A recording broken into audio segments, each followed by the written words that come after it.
অভিযোগ কমিয়ে দেন, দেখবেন সুখে থাকবেন। এইটা নাই, ওইটা নাই, এইটা পাই নাই, ওইটা পাই নাই, জীবনে এইটা হই নাই রে, ওইটা পাইলাম না রে, এরকম অভিযোগ করে দেদারছে অনেক। এরকম লোক আছে না নাই? এরা অসুখী, এরা অসফল। সফল ব্যক্তিদের একটা গুণাবলী হচ্ছে এরা কমপ্লেইন করে কম, কমপ্লেইন করে কম, তারা শুকরিয়া করে বেশি। দে আর ভেরি গ্রেটফুল। তারা শুকরিয়া করে বেশি। এটা পাই নাই, ওইটা পাই নাই, এগুলো বলবেন না। কারণ আপনি যেটা পাইয়া খুশি না, অনেকে এইটা পাওয়ার জন্য সংগ্রাম করে যাচ্ছে। আপনি এখন যেই জায়গাটাতে আছেন, এই জায়গাটাতে পৌঁছা অনেকে স্বপ্ন।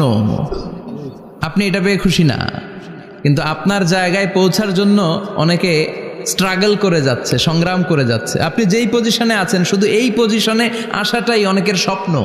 তো শুকরিয়া করবেন না কেন? এজন্য সব সময় আমাদের বেশি বেশি শুকরিয়া করতে হবে কার? রব্বুল আলামিন বলেন, কুল লাউ কানাল বাহরু মিদাদান লিকালিমাতি রাব্বি লানাফিদাল বাহরু ক্বাবলা আন তানফাদা কালিমাতু রাব্বি ওয়ালাউ জিনা বিমিসলিহি মাদাদা। সাগরের জলকে কালি করে, গাছের পাতাকে খাতা করে, তোমার মহিমা লেখা শেষ হবে না, যদিও লিখি প্রভু জীবন ভরে।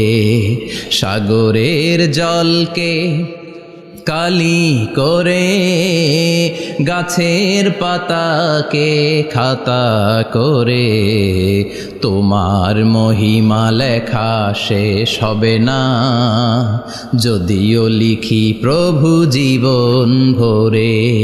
সাগরের জলকে কালি করে, চিল্লায় বলেন ঠিক কিনা? সব সাগর মহাসাগরের জল যদি কালি হয়ে যায়, কি উপমা দিলেন আল্লাহ!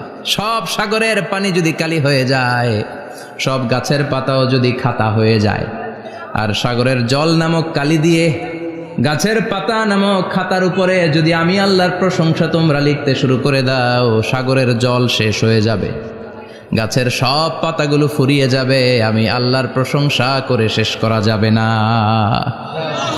সুবহানাল্লাহ বাড়িতে যায় বলবেন। সাগরের জল, চারটেখানে কথা। কয়টা সাগর দেখছেন আপনি? কয়টা সাগর ঘুরছেন? প্রশান্ত মহাসাগর দেখছেন আপনি? আটলান্টিক মহাসাগর দেখেছি আমরা? দেখি নাই। প্রশান্ত মহাসাগরের সবচেয়ে গভীর জায়গার নাম মারিয়ানা ট্রেঞ্চ। প্রায় 36,000 ফিট ওইটা ডেপথ, গভীরতা। কয় হাজার ফিট গভীর? আপনার বাড়ির যে পুকুর কয় হাত গভীর? হ্যাঁ, 36,000 ফিট। Can you imagine? কল্পনা করতে পারেন? 36,000 ফিট গভীর এটা মারিয়ানা ট্রেঞ্চ, প্রশান্ত মহাসাগর। আর এই পৃথিবীর সবচেয়ে উঁচু যে পাহাড়টা, এটার নাম মাউন্ট এভারেস্ট। এটার উচ্চতা প্রায় অ্যাপ্রক্সিমেটলি অ্যারাউন্ড 29,000 ফিট। পাহাড়, পৃথিবীর সবচেয়ে উঁচু পর্বত শৃঙ্গ মাউন্ট এভারেস্ট, 29,000 ফিট। আর পৃথিবীর সবচেয়ে গভীর সাগর, প্রশান্ত মহাসাগরের সবচেয়ে গভীর জায়গা মারিয়ানা ট্রেঞ্চ, ওইটা নাকি 36,000 ফিট। তাহলে ওই পাহাড়কে তুলে ধরে এনে প্রশান্ত মহাসাগরের সবচেয়ে গভীর জায়গা মারিয়ানা ট্রেঞ্চের উপর যদি ছেড়ে দেয়া হয়, পুরো পাহাড় ডুবে যাবে। সুবহানাল্লাহ নাই? পুরো পাহাড় ডুবে যাবে, উপরে পানি থেকে যাবে প্রায় 7,000 ফিট। আল্লাহু আকবার। এই পৃথিবীর দ্বিতীয় গভীরতম সাগরের নাম আটলান্টিক মহাসাগর। এ সাগরের সবচেয়ে গভীর জায়গার নাম হচ্ছে পুয়ের্তো রিকো। এই পুয়ের্তো রিকোর গভীরতা প্রায় 33,000 ফিট। কত? আর সবচেয়ে বড় পাহাড় 29,000 ফিট। তো এই সাগরেও যদি বড় পাহাড়টা, পৃথিবীর সবচেয়ে উঁচুতম পর্বত শৃঙ্গকে এনে ছেড়ে দেয়া হয়, পুরো পাহাড় পানিতে তলিয়ে তো যাবেই, এর উপরে আরো পানি থেকে যাবে 4,000 ফিট। সাগর, মহাসাগর, পানি বেশি না কম? জোরে বলেন। কি বিশাল আটলান্টিক মহাসাগর! লম্বায় তো অনেক বড়, আড়াআড়ি ভাবে এটারে ক্রস করে অনেক প্লেন, অনেক বিমান। আগে কনকর্ড ক্রস করতো হিথ্রো এয়ারপোর্ট থেকে জন এফ কেনেডি এয়ারপোর্টে ল্যান্ড করার জন্য। ঘন্টায় 1000 মাইল বেগে ছুটতো এই প্লেনগুলো। তারপরেও আড়াআড়ি ভাবে, লম্বায় না, আড়াআড়ি ভাবে আটলান্টিক মহাসাগরকে ক্রস করতে 3-4 ঘন্টা লেগে যেত। প্লেন যদি ঘন্টায় চলে 1000 মাইল বেগে, আর আটলান্টিক মহাসাগরের পাশ যেটা প্রশস্ত, এটা ক্রস করতে যদি 3 ঘন্টা লাগে, তাহলে পাশে কয় হাজার কিলোমিটার? 3000 কিলোমিটার। সুবহানাল্লাহ কইবেন না? এত বিশাল বিশাল সাগর। সাগর কি, মহাসাগর কি এই দুইটা, যে প্রশান্ত আর আটলান্টিক? না, ভারত মহাসাগর, উত্তর মহাসাগর, দক্ষিণ মহাসাগর, বঙ্গোপসাগর, কৃষ্ণ সাগর, ভূমধ্য সাগর, লোহিত সাগর, চায়না সাগর, শত শত সাগরে ভরপুর মহাবিশ্ব। এই সব সাগরের পানি যদি কালি হয়ে যায়, কি হয়ে যায়? আর পৃথিবীতে যত গাছ আছে সব গাছের পাতা যদি খাতা হয়ে যায়, গাছ কয়টা আছে কুমিল্লায়? হ্যাঁ, অভাব নাই। তো কুমিল্লাতেই যদি অভাব নাই, তাহলে আফ্রিকার জঙ্গলের কি অবস্থা? কি পরিমাণে গাছ, বৃক্ষরাজি আল্লাহ তৈরি করেছেন। এই সব গাছের পাতা যদি এরকম খাতা হয়ে যায়, আর এই সাগরের জল নামক কালি দিয়ে যদি এই খাতায় আল্লাহর জিকির লিখতে শুরু করেন, প্রশংসা লিখতে শুরু করেন, গাছের পাতাও শেষ, সাগরের পানিও শেষ, শেষ হবে না আল্লাহর জিকির আর প্রশংসা করেন। আল্লাহু আকবার। এজন্য সব সময় প্রশংসা করতে হবে একজন সত্তার, তিনি কে? সে আল্লাহ বললেন, হুয়াল আউয়ালু ওয়াল আখিরু ওয়াজ যাহিরু ওয়াল বাতিন ওয়া হুয়া বিকুল্লি শাইইন আলিম। আল্লাহ বললেন, আমার প্রশংসা করবি না কেন? আমি সবার প্রথমে, আমি সবার শেষে, আমি প্রকাশ্যে, আমি গোপনে। কার কথা? আল্লাহ। প্রথমে কে? আল্লাহ। জোরে বলেন, আল্লাহ। প্রথমে আল্লাহ আল্লাহ, শেষেও আল্লাহ আল্লাহ, আকাশে আল্লাহ আল্লাহ, জমিনে আল্লাহ আল্লাহ। পড়েন পড়েন, প্রথমে আল্লাহ আল্লাহ, শেষেও আল্লাহ আল্লাহ, আকাশে আল্লাহ আল্লাহ, জমিনে আল্লাহ আল্লাহ। আবার পড়েন, প্রথমে শেষেও আকাশে আল্লাহ আল্লাহ, জমিনে আল্লাহ আল্লাহ। নিখিল জাহান গাই গুণগান, তারে নামে গাই আমরাও গাহি তাআলা, হামদে বারি তাআলা, হামদে বারি তাআলা, হামদে বারি তাআলা। পড়েন আল্লাহু আকবার। তিনি প্রথম, তিনি শেষ, তিনি প্রকাশ্য, তিনি গোপন। এজন্য প্রশংসা চলবে একজনের। চিল্লায় বলেন, কে? আল্লাহ তোমার প্রশংসার জন্য আমরণ আমরা করতে পারি, তৌফিক দাও। জোরে পড়েন আমিন। সুলতানপুর নুরানিয়া হাফিজিয়া মাদ্রাসা ও এতিমখানার উদ্যোগে আজকের এই প্রোগ্রাম সভাপতিত্ব করছেন আলহাজ শামসুল হক সরকার, অবসরপ্রাপ্ত সরকারি কর্মকর্তা। আসছেন সভাপতি? অসুস্থ, আল্লাহ তুমি সুস্থ করো। আমার আগে কথা বলছিলেন হযরত মাওলানা ইয়াহিয়া মাহমুদ দামাত বারাকাতুহ, প্রতিষ্ঠাতা প্রিন্সিপাল শাইখুল হাদিস জামিয়া দারুল উলুম রামপুরা ঢাকা। সুন্দর বয়ান করছিলেন, আমি খাচ্ছিলাম আর শুনছিলাম। প্রামাণ্য বর্ণনা করছিলেন কিভাবে কিয়ামত হবে, কিভাবে আমরা উঠব হুফাতান ওরাতান মুশাতান গোরলা, উলঙ্গ, নেকেড। সেদিন আমাদের গায়ে জামা থাকবে? জ্যাকেট থাকবে খালি। কি থাকবে? কিছু থাকবে, জামা থাকবে না, পায়ে জুতা থাকবে না, পেটে খাবার থাকবে না, খালি থাকবে চিৎকার। সেদিন থাকবে কি?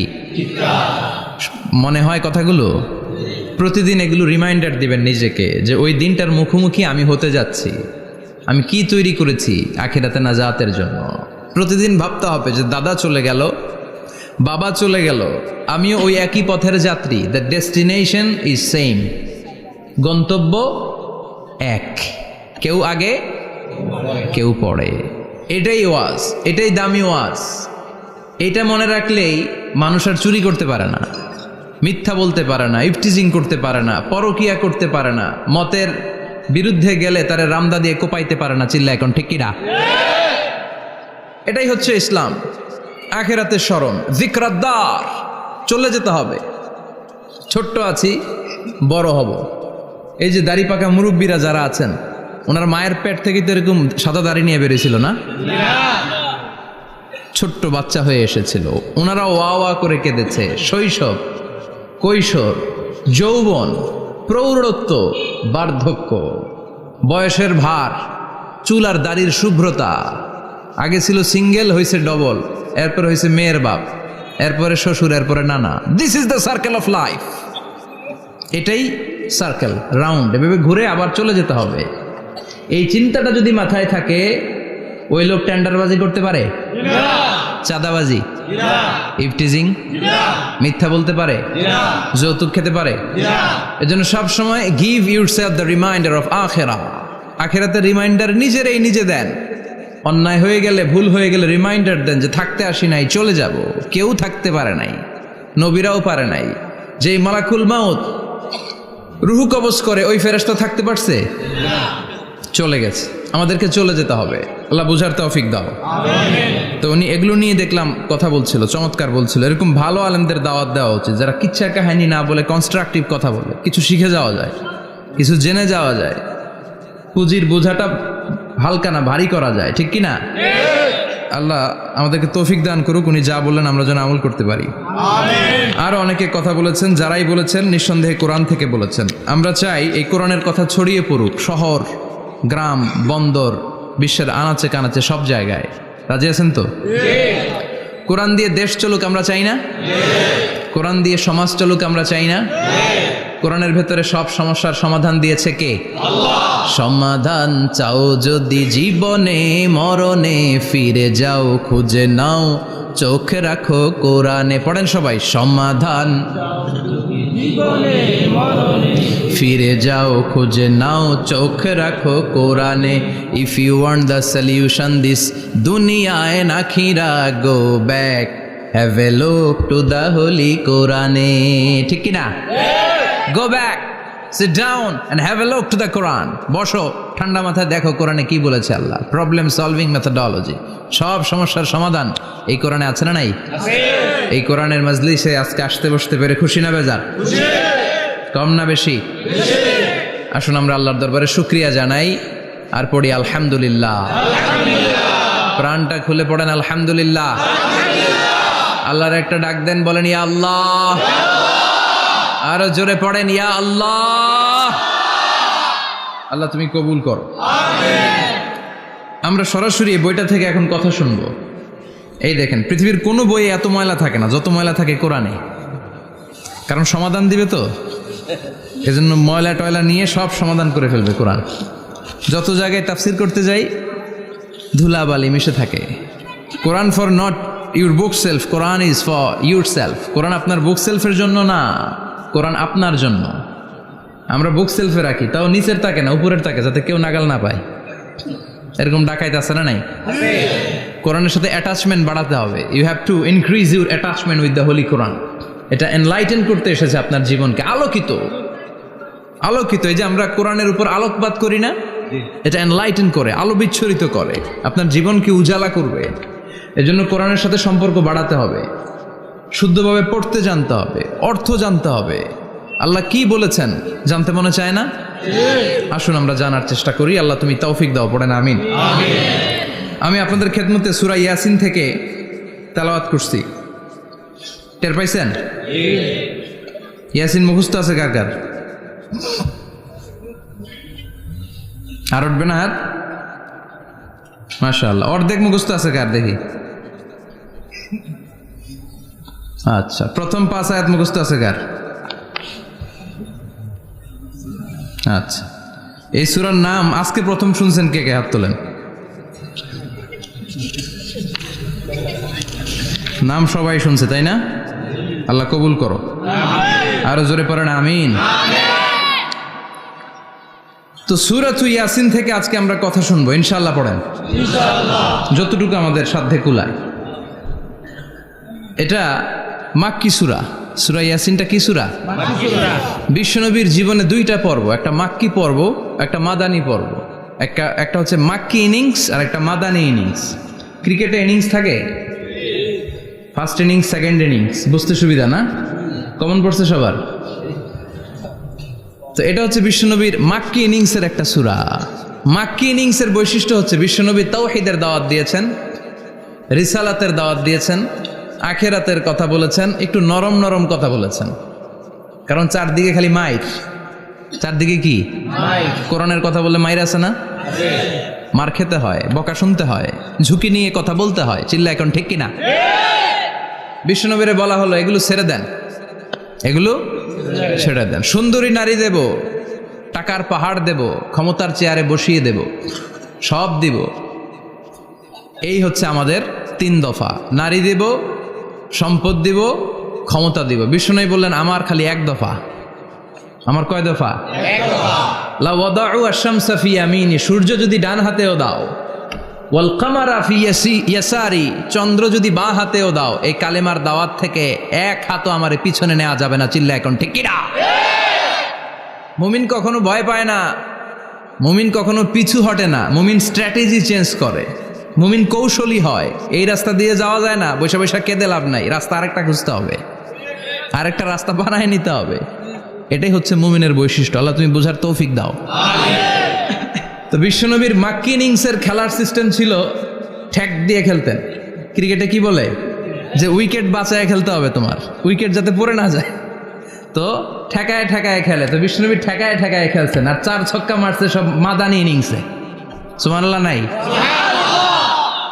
মাদানি ইনিংসে বিশ্বনবী গর্জে উঠলেন, জ্বলে উঠলেন আপন শক্তিতে। রবি না? তো বিশ্বনবী মাদানি ইনিংসে যেটা করেছেন সেটা হচ্ছে সমাজ সংস্কার করেছেন।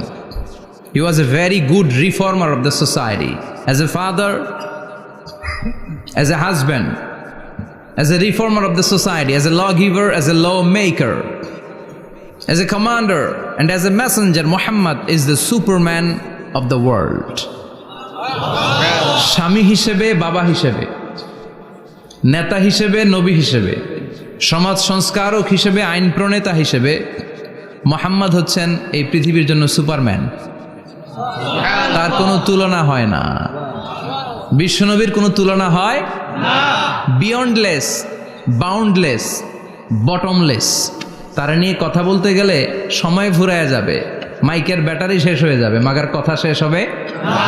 এজন্য ওনার জীবনের ক্ষেত্রে বলা হয় বিয়ন্ডলেস, বাউন্ডলেস, বটমলেস। অসাধারণ ব্যক্তিত্ব, সুপার ক্যালিফ্রাজিলিস্টিক এক্সপিয়ালিডোসাস, অসাধারণ, যার কোনো তুলনা হয় না, এক্সেলেন্ট, আনপ্যারালাল। মাদানী জীবনে উনি সশস্ত্র সংগ্রাম করলেন, সংস্কার করলেন সমাজটাকে, সেনাবাহিনী বানালেন। তখন আর নরম নরম ভাবে খেলে নাই, গরম ভাবে খেলেছে। এটা হচ্ছে ইমানের দাবি। মুমিনরা কৌশলী হয়, যখন যে পরিস্থিতি, ওই পরিস্থিতির সাথে তাদের স্ট্র্যাটেজি তারা পাল্টায়। তো বিশ্বনবীর মাদানী ইনিংসে এই সূরা নাজিল হয়নি, হয়েছে মাক্কি ইনিংসে, মাক্কি সূরা। এই সূরার অনেক ফজিলত, ছোটবেলা থেকেই সূরা ইয়াসিনের অনেক ফজিলতের কথা আমরা শুনেছি না? বিশ্বনবী বলেছেন ইন্না লিকুল্লি শাইইন কলবান ওয়া কলবুল কোরআনি সূরাতু ইয়াসিন। সব জিনিসের একটা কলব আছে, হৃদয় আছে, অন্তর আছে, আর কোরআনের কলবের নাম হচ্ছে সূরা ইয়াসিন।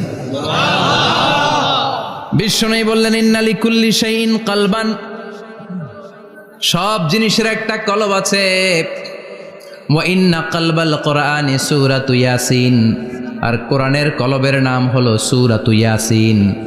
মান ক্বারাআ সূরাতা ইয়াসিন মাররা ওয়াহিদা, একবার সূরাতু ইয়াসিন তেলাওয়াত করলে 10 পারা কোরআন খতমের সওয়াব হয়ে যায়। বিশ্বনবী বলতেন ইন্না ফিল জাসাদি মুদগা, দেহে একটা গোশতের টুকরা আছে, ইযা সালুহাত সালুহাল জাসাদু কুল্লু, এই দেহের গোশতের টুকরা যদি ভালো হয়ে যায়, পুরো দেহটারে ভালো করে দেয় কে? আল্লাহ। এই দেহের গোশতের টুকরাটা যদি পচে যায়, পুরো দেহটারে নষ্ট করে দেয় কে? আল্লাহ। বিশ্বনবী বললেন আলা ওয়াহিয়াল কলব, ওই টুকরাটার নাম হলো কলব। টুকরাটার নাম কি? কলব। এজন্য কলবের মধ্যে আল্লাহর জিকির বসাইতে হবে। কি বসাবেন? জিকির। নাকি আয়না বসাবেন? আয়না বসায় না? আয়না বসাইয়া দে মোর দয়াল বাবা, কেবলা কাবা, সব মুখস্থ। আয়না বসাইয়া দে মোর, নবীর কলবে আয়না বসায় নাই নবী। সেদিন আবু বকর, ওমর ফারুক, কেউ আয়না বসাইছে? আবু হানিফা, শাফিঈ, এরা কলবের মধ্যে আয়না বসাইছে? বসাইছে জিকির। চিল্লায় বলেন বসাইছে কি? এজন্য আল্লাহ বললেন আলা বিযিক্রিল্লাহি তাতমাইন্নুল কুলুব। দুনিয়ার কোনো জিনিস দিয়ে কলব ঠান্ডা হয় না, দুনিয়ার কোনো জিনিস দিয়ে কলব পরিচ্ছন্ন হয় না। কলব শুধু পরিচ্ছন্ন হয় একটা জিনিস দিয়ে, লা ইলাহা ইল্লাল্লাহ, লা লা ইলাহা ইল্লাল্লাহু মুহাম্মাদুর রাসূলুল্লাহ সাল্লাল্লাহু আলাইহি ওয়াসাল্লাম। তাহলে কোরআনের একটা কলব আছে, আমাদের দেহে যেমনি কলব আছে, প্রতিটা প্রাণীর যেমনি কলব আছে, অন্তর আছে, কোরআনেরও কলব আছে না নাই? কোরআনের কলবের নাম চিল্লায় বলেন, কোরআনের কলবের নাম। আবার বিশ্বনবী বলতেন, ইকরাউ আলা মাউতাকুম সূরাত ইয়াসিন, তোমাদের মুমূর্ষ ব্যক্তিদের সামনে বসে সূরাত ইয়াসিন তেলাওয়াত করো। রূহ চলে যাবে, মৃত্যুর একেবারে দ্বার প্রান্তে দাঁড়িয়ে এই মুহূর্তে তার পাশে বসে পড়তে আরম্ভ করেন, ইয়াসিন ওয়াল কুরআনিল হাকীম ইন্নাকা লামিনাল মুরসালিনা আলা সিরাতিম মুস্তাকিম। ওই ব্যক্তির ঈমানের মৃত্যু দান করে দিবে কে? আল্লাহ। মৃত্যুর কষ্ট হালকা করে দিবে কে? আল্লাহ। আবার বিশ্বনবী বলতেন, রাত্রিবেলা যে ব্যক্তি একবার সূরাত ইয়াসিন তেলাওয়াত করে ঘুমাতে যায়, সকালবেলা নিষ্পাপ অবস্থায় তারে ঘুম থেকে জাগাবে কে? আল্লাহ। তাহলে এই সূরার মর্যাদা কম কম না বেশি বেশি? কলবুল কোরআন, এটা কোরআনের কলব, একবার পড়লে 10 পড়ার সওয়াব। আবার মুমূর্ষ ব্যক্তির সামনে বসে সূরা ইয়াসিন তেলাওয়াত করতে বলা হয়েছে, তাহলে মৃত্যুর কষ্টরে হালকা করে দেয় কে? আল্লাহ। আবার রাত্রিবেলা সূরা ইয়াসিন তেলাওয়াত করলে সকালবেলায় নিষ্পাপ বানায় দেয় কে? আল্লাহ। মনে থাকবে? কোরআনের কলবের নাম কি? ভুলে যাবেন না তো? বেশি বেশি তেলাওয়াত করতে রাজি আছেন? সকাল সন্ধ্যা তেলাওয়াত করবেন তো? সূরা ইয়াসিন ছাড়াও এই সূরার অনেকগুলো নাম তাফসীর গ্রন্থে পাওয়া যায়। এই সূরার একটা নাম হচ্ছে সূরাতুল কাদিয়া, সূরাতুল কাদিয়া, তাকদি হাজাতা কারিইহা। যে এই সূরা তেলাওয়াত করে ওই তেলাওয়াতকারীর যে হাজত আছে, প্রয়োজন আছে, এই সূরার বরকতে আল্লাহ তার প্রয়োজন পূরণ করে দেয়। আমাদের জীবনে প্রয়োজন আছে না নাই? কার কাছে চাইবো? বিপদে পড়লে কারে বলবো? আমরা বিপদে পড়লে প্রথমে শেয়ার দেই ফেসবুকে। কোথায় শেয়ার? আগে শেয়ার দিব কার কাছে? মনে থাকবে? বিপদে পড়লে ফেসবুকে শেয়ার দিব না, বন্ধুরে শেয়ার করব না, বউয়ের কাছেও পরে শেয়ার করব, আগে শেয়ার করব কার কাছে? মনে থাকবে? এজন্য বিশ্বনবী বলতেন, এই সূরার নাম সূরাতুল কাদিয়া, মানুষের হাজত পূরণ করে দেয়। এই সূরা তেলাওয়াত করে যদি আপনি আল্লাহর কাছে কোনো বিপদ থেকে পানা চান অথবা কোনো প্রয়োজন নিয়ে দোয়া করেন, সূরার বরকতে প্রয়োজনটা পূর্ণ করে দেয় কে? আল্লাহ। কেউ যেটা পারে না পারে কে? আল্লাহ। কেউ যেটা দেয় না দেয় কে? আল্লাহ। কেউ যেটা শোনে না শোনে কে? আল্লাহ। তাহলে পেলাম সূরাতুল কাদিয়া। আরেকটা নাম আছে সূরার, সেটা হচ্ছে সূরাতুল আযীমা, সুমহান সূরা। কি সূরা? সুমহান, আযীমা। এই আযীম আর আযীমা এই শব্দ দুইটা অনেক দামি, আল্লাহ যে কোনো জায়গায় ব্যবহার করেন নাই। বিশ্বনবীর চরিত্রের উপমা দিতে যে আল্লাহ আযীম শব্দ বলেছেন, তাই না? রব্বুল আলামিন বলেন, ওয়া ইন্নাকা লাআলা খুলুকিন আযীম। ও নবী, সাধারণ কোন চরিত্র আপনারে আমি দেই নাই, আপনারে আমি দিয়েছি আযীম একটা চরিত্র, খুলুকুন আযীম। And verily indeed you are on a very good standard of character. অসাধারণ চরিত্র দিয়েছে। বিশ্বনবীর চরিত্র বুঝাতে যে আল্লাহ কি শব্দ ব্যবহার করেছেন? কথা বলে না, তাফসীর শিখে যেতে হবে। কোন শব্দ ব্যবহার করেছেন? আযীম। আবার আল্লাহ নিজের পরিচয় দিতে যে আযীম বলেছেন, ওয়ালা ইয়াউদুহু হিফযুহুমা ওয়া হুয়াল আলিয়্যুল আযীম। সুবহানাল্লাহ। আকাশ জমিনের নিয়ন্ত্রণ করতে যে আল্লাহ কখনো ক্লান্ত হয় নাকি? কারণ তিনি হচ্ছেন আল আলিয়্যুল আযীম। আল্লাহু আকবার। তার মানে নবীর চরিত্রের ক্ষেত্রে আযীম, আল্লাহর নিজের সত্তার ক্ষেত্রে আল্লাহ বললেন আযীম। আবার বললেন কিয়ামতের দিন গোটা পৃথিবীটারে আমি নাড়িয়ে দেব, গোটা পৃথিবীতে একটা আমি ভূমিকম্প দিব। এই কথাও কোরআনে আছে না নাই? ইযা জুলজিলাতিল আরদু জিলজালাহা আল কারিয়াতু মাল কারিয়া। পুরো পৃথিবী কাঁপিয়ে দিব। এই কাঁপাকাঁপিটা ওই দিনের ভূমিকম্পটা কি অন্যান্য সময়ের ভূমিকম্পের মতো হবে? এই ভূমিকম্পকে আল্লাহ বলেছেন আযীম। ইন্না জালজালাতাস সাআতি লা শাইউন আযীম। সেদিনের ভূমিকম্প সাধারণ কোনো আর্থকোয়েক নয়, সাধারণ ভাইব্রেশন না, এটা আযীম। আবার আল্লাহ কোরআনকেও আযীম বলেছেন, ওয়ালাকাদ আতাইনাকা সাবআম মিনাল মাসানি ওয়াল কুরআনাল আযীম। ও নবী, আমি আপনার নিত্য পাঠনীয় সপ্তবাক্য সূরাতুল ফাতিহা দিয়েছি, সাথে সাথে কোরআনে আযীম দান করেছি। সুবহানাল্লাহ। তার মানে কোরআনের ক্ষেত্রে আযীম, কিয়ামতের ভূমিকম্প এটা আযীম, আল্লাহ নিজেও আযীম, বিশ্বনবীর চরিত্র আবার এই সূরাটাও যেহেতু দামি, এজন্য এই সূরার নাম সূরাতুল আযীমা। সূরাতুল সুমহান সূরা। এটা যেন তেন সূরা নয়, এটা তো কোরআনের কলব। কলব ছাড়া মানুষ বাঁচে? হার্ট ফাউন্ডেশনে যেয়ে দেখবেন মানুষের কি অবস্থা। হৃদরোগ, হৃদয় যার নষ্ট, তার যে কত কষ্ট। এই যে কি পরানো লাগে এখন, রিং পরায়, এনজিওগ্রাম, এনজিওপ্লাস্টি করে আর্টারি ব্লক করে ফেলে। চর্বি, এত চর্বি আমরা খাই, এত গরুর গোশত আমরা খাই। মনে রাখবেন, যেই প্রাণীর পা বেশি ওইটার ভিতরে কোলেস্টেরল বেশি। মাছের কয় পা? হ্যাঁ, নাই, এখানে নাই, মাছের পাটা নাই, কোলেস্টেরল নাই। মুরগির কয় পা? জোরে বলতে হবে। তার মানে কিছু কোলেস্টেরল আছে না নাই? গরুর কয় পা? কোলেস্টেরল বেশি না কম? এইবার কোন চিংড়ির কয় পা? সবচেয়ে বেশি কোলেস্টেরল কন্টেইন করে শ্রিম্প, প্রন, চিংড়ি। এজন্য এগুলো কম খাইতে হবে। তবে 40-এর আগে যারা আছেন ধুমায়া খান, 40-এর পরে এই যে মাটন, ল্যাম্প, ছাগলের গোশ, খাসির গোশ, চিংড়ি, এগুলো আপনার ডায়েট থেকে বাদ দিয়ে দিতে হবে। বুঝতে পেরেছেন? এজন্য এই সূরাটা যেন তেন সূরা নয়, এটা তো কোরআনের কলিজা, হার্ট, হৃদয়। এজন্য সূরাটা সূরাতুল আযীমা। সুবহানাল্লাহ পড়েন। তার মানে 1 নম্বরে পেলাম সূরাতুল কাদিয়াহ, 2 নম্বরে পেলাম সূরাতুল আযীমা, 3 নম্বরে সূরার আরেক নাম হলো সূরাতুল মুইম্মা। সূরাতুল মুইম্মা। মুইম্মার 2 অর্থ। এক অর্থ হচ্ছে এটার বরকতটা আম, সবার জন্য, যেই পড়ে সেই বরকত পায়, এজন্য মুইম্মা। আবার মুইম্মার আরেক অর্থ হচ্ছে যেই সূরা শত্রুকে অন্ধ করে দেয়। কি করে দেয়? এই সূরার প্রথম 9টা আয়াত যদি বিপদে পড়ে, শত্রুর কবলে পড়ে আপনি তেলাওয়াত করেন, শত্রুর চোখটারে অন্ধ করে দিবে কে? আল্লাহ। বিশ্বনবী মক্কা থেকে যখন মদিনায় যায়, হিজরতের সময় বিশ্বনবী সূরা ইয়াসিনের প্রথম 9টা আয়াত তেলাওয়াত করলেন। তেলাওয়াত করে আল্লাহর নাম নিয়ে ঘর থেকে বের হলেন। আশেপাশে কাফেররা ঘুরে কিন্তু বিশ্বনবীরে দেখে না, সবাই খেলে এরকম এরকম করে, ডানে বায়ে হাতায়, বিশ্বনবীর সামনে দিয়ে যায়, কিন্তু কাফেরদের চোখ অন্ধ করে দিয়েছে কে?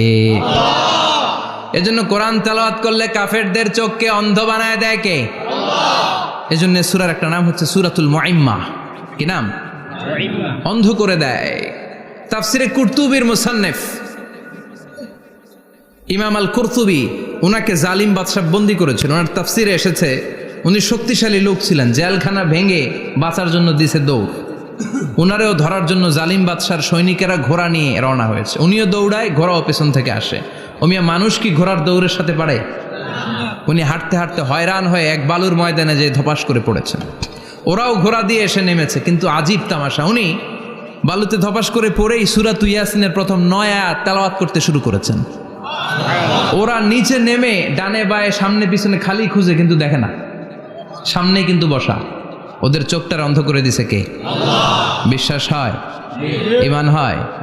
এজন্য বিপদে পড়লে সূরা ইয়াসিনের প্রথম 9 আয়াত পড়তে রাজি আছেন? আল্লাহ তুমি তৌফিক দাও। আমিন। আর জোরে পড়েন আমিন। এজন্য আল্লাহ চমৎকার ভাবে এই সূরাটা শুরু করে দিলেন। 2টা কাটা অক্ষর দিয়ে আল্লাহ বললেন ইয়াসিন ওয়াল কুরআনিল হাকীম ইন্নাকা লামিনাল মুরসালিন আলা সিরাতিম মুস্তাকিম। পড়েন সুবহানাল্লাহ। ইয়াসিন। সূরাটা শুরু করলেন কি দিয়ে? ইয়াসিন। এটা কি কোনো বাক্য? এটা কি কোনো শব্দ? এটা কি অক্ষর? 2টা। প্রথম অক্ষরের নাম, দ্বিতীয়টা আওয়াজ করে বলেন, প্রথম অক্ষরটার নাম, দ্বিতীয়টা। খুব চমৎকার না? বাক্য দিয়ে এই সূরাটা শুরু করে নাই। যেমন ইযা জুলজিলাতিল আরদু জিলজালাহা, এই সূরার প্রথম আয়াত, এটা একটা বাক্য না? জি। আচ্ছা। ওয়াদ-দুহা ওয়াল-লাইলি ইযা সাজা, বাক্য না? জি। কিন্তু ইয়াসিন, এটা কি কোনো বাক্য? না। এটা কি কোনো শব্দ? না, এটা কাটা 2টা অক্ষর। সুবহানাল্লাহ পড়েন।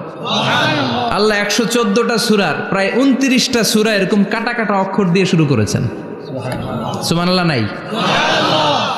এই 29টা সূরা কখন আল্লাহ একটা অক্ষর দিয়ে শুরু করেছেন? কখনো 2টা অক্ষর দিয়ে, কখনো 3টা দিয়ে, কখনো 4টা দিয়ে, কখনো 5টা দিয়ে। একটা অক্ষর দিয়ে আল্লাহ কোরআনের সূরা শুরু করেছেন, এরকম একটা সূরা বলেন। নুন ওয়াল কলামি ওয়া মা ইয়াসতুরুন। নুন, নুন দিয়ে সূরা শুরু হয়ে গেছে। তারপরে কফ, এক অক্ষর দিয়ে সূরা শুরু হয়ে গেছে। সুবহানাল্লাহ পড়েন। সুবহানাল্লাহ। এবার বলেন 2 অক্ষর দিয়ে সূরা শুরু হয়েছে, এরকম সূরা বলেন। আমিন। এত দূরে যান কেন? এটা আছে না নাই? আছে, ইয়াসিন। ইয়াসিন, সুবহানাল্লাহ পড়েন। ইয়াসিন 2 অক্ষর দিয়ে। তারপরে হামিম। এবার 3 অক্ষর দিয়ে আল্লাহ সূরা শুরু করছেন, এরকম আলিফ লাম মিম তা সিন মিম। আল্লাহু আকবার। আবার 4টা অক্ষর দিয়ে সূরা শুরু হয়েছে, এরকম আছে না নাই? আবে সব কোন? আলিফ লাম মিম র, আলিফ লাম মিম সদ, আছে না নাই? আবার 5টা কাটা অক্ষর দিয়ে সূরা শুরু হয়েছে, এরকম সূরাও আছে না নাই? সূরা মারিয়ামের শুরুতে কি আছে? কাফ হা ইয়া আইন সাদ। সুবহানাল্লাহ পড়েন। এরকম প্রায় 29টা সূরা আল্লাহ কাটা কাটা অক্ষর দিয়ে শুরু করেছেন, কোনো বাক্য দিয়ে নয়, কোনো শব্দ দিয়ে নয়। কি দিয়ে? হারফ দিয়ে। হারফ, এই হারফগুলোরে বলে হুরুফ আত-তাহাজ্জি বা হুরুফ আল মুকাত্তাআত, কাটা কাটা অক্ষর। মনে রাখবেন কোরআনের আয়াতগুলো 2 ভাগে বিভক্ত, একটা মুহকাম, একটা মুতাশাবিহ। মুহকাম মানে যেগুলোর অর্থ আমরা জানি, যেগুলোর ব্যাখ্যা আমরা জানি, যেটার ইন্টারপ্রিটেশন, এক্সপ্লেনেশন আমাদের জানা আছে। আর মুতাশাবিহ আমরা অর্থ জানি না, আমরা ব্যাখ্যা জানি না, এটা দিয়ে আসলে কি বুঝাইছে আমরা কেউ জানে না। জানে একজন, চিল্লায় বলেন তিনি কে? আল্লাহ বললেন ওয়া ইন কুনতুম ফি রাইবিম মিম্মা নাযালনা আলা আবদিনা ফাআতু বিসূরাতিন মিন মিসলিহি ওয়াদউ শুহাদাআকুম মিন দুনিল্লাহি ইন কুনতুম সাদিকিন। আল্লাহ বললেন ও জাহেলি যুগের লোকেরা, শোনো শোনো, এত আরবি কবিতা বানাতে পারো, এত গল্প লিখতে পারো, আরবিতে এত নোবেল বানাতে পারো, উপন্যাস বানাতে পারো, আর্টিকেল লিখতে পারো, আমার নবীর উপর যে কোরআন আমি নাজিল করেছি, এই কোরআনের ব্যাপারে অন্তরে যদি কোনো সন্দেহ থাকে, বাপের বেটা হলে পারলে কোরআনের মতো একটা সূরা বানিয়ে নিয়ে আসো। পারছে? কিয়ামত পর্যন্ত কেউ পারবে? বিশ্বনবী যেই জামানাতে এসেছিলেন, ওই জামানায় আরবি ভাষা সাহিত্যের উৎকর্ষতা সাধিত হয়েছিল। আরবি ভাষার এতটা উৎকর্ষ পৃথিবী কখনো দেখে নাই। কবিতা, গদ্য, পদ্য, গল্প, উপন্যাস, রচনা, প্রবন্ধ, আর্টিকেলের সয়লাভ। এই ভাষা সাহিত্যিকদের চোখে আঙ্গুল দিয়ে আল্লাহ বুঝাতে চাইলেন, এত অর্থ করতে পারো, এত ব্যাখ্যা জানো, এত বড় বড় বুলিয়া ওড়াও, এত কিছু তুমি জানো, তাহলে বলো ইয়াসিন অর্থ কি? সুবহানাল্লাহ কইবেন না? তাইলে বল, নুন অর্থ কি? কফ মানে কি? আলিফ লাম রা মানে কি? ফাবুহিতাল্লাযী কাফার। কেউ জানে না, কেউ উত্তর দিতে পারে না। কোন সুবহানাল্লাহ। এটা কোরআনের মুজিজা, এটার অর্থ কেউ জানে না। আর এগুলোর অর্থ নিয়ে খোঁচাখুচি করাও ঠিক না। তবে মুফাসসিরিনে ইকরাম এগুলোর কিছু অর্থ সম্ভাব্য বলার চেষ্টা করেছেন। যেমন ইয়াসিনের অর্থ ইবনে আব্বাস বলেছেন, এর অর্থ হতে পারে ইয়া ইনসান, হে মানুষ। সুবহানাল্লাহ পড়েন। কেউ কেউ বলেছে এটার অর্থ হতে পারে ইয়া সাইয়্যিদ আল মুরসালিন। কেউ কেউ বলেছেন ইয়াসিন হতে পারে ইসমুল্লাহ, আল্লাহর নাম। কেউ বলেছেন এটা হতে পারে ইসমুন লিন নবী, বিশ্ব নবীর নাম। আবার কেউ কেউ বলেছেন ইয়াসিন হতে পারে এই কোরআনে কারিমের একটা নাম। কোন সুবহানাল্লাহ। এই সম্ভাব্য সব কথাগুলো বলে পৃথিবীর সব মুফাসসিররা বলতে বাধ্য হয়েছেন আল্লাহু আ'লামু বিমুরাদিহি বিহি। এটার দ্বারা আসল অর্থ যে কি, এটা আমরা কেউ জানি না। জানে কে? আল্লাহ। চিৎকার করে বলতে হবে, জানে কে? আল্লাহ। তাহলে ইয়াসিন মানে আমরা জানি না। ইয়াসিনের অর্থ আমরা ছেড়ে দেব কার উপর? আল্লাহ। এরপর আল্লাহ বললেন ওয়াল কুরআনিল হাকীম, প্রজ্ঞাময়, বিজ্ঞানময় কোরআনের শপথ। ওয়াল কুরআনিল হাকীম, বিজ্ঞানময়, প্রজ্ঞাময় কোরআনের শপথ বা কসম। ওয়াল কুরআনিল হাকিমে যে ওয়া, এই ওয়াটারে আরবিতে বলে ওয়া আল কাসামিয়া। কি বলে? ওয়া আল কাসামিয়া। কসম কাটার জন্য আল্লাহ এই ওয়া ব্যবহার করেছেন। যত জায়গায় কোরআনে আল্লাহ কসম কেটেছেন, ওই কসমের শব্দটার আগে ওয়া আছে না নাই?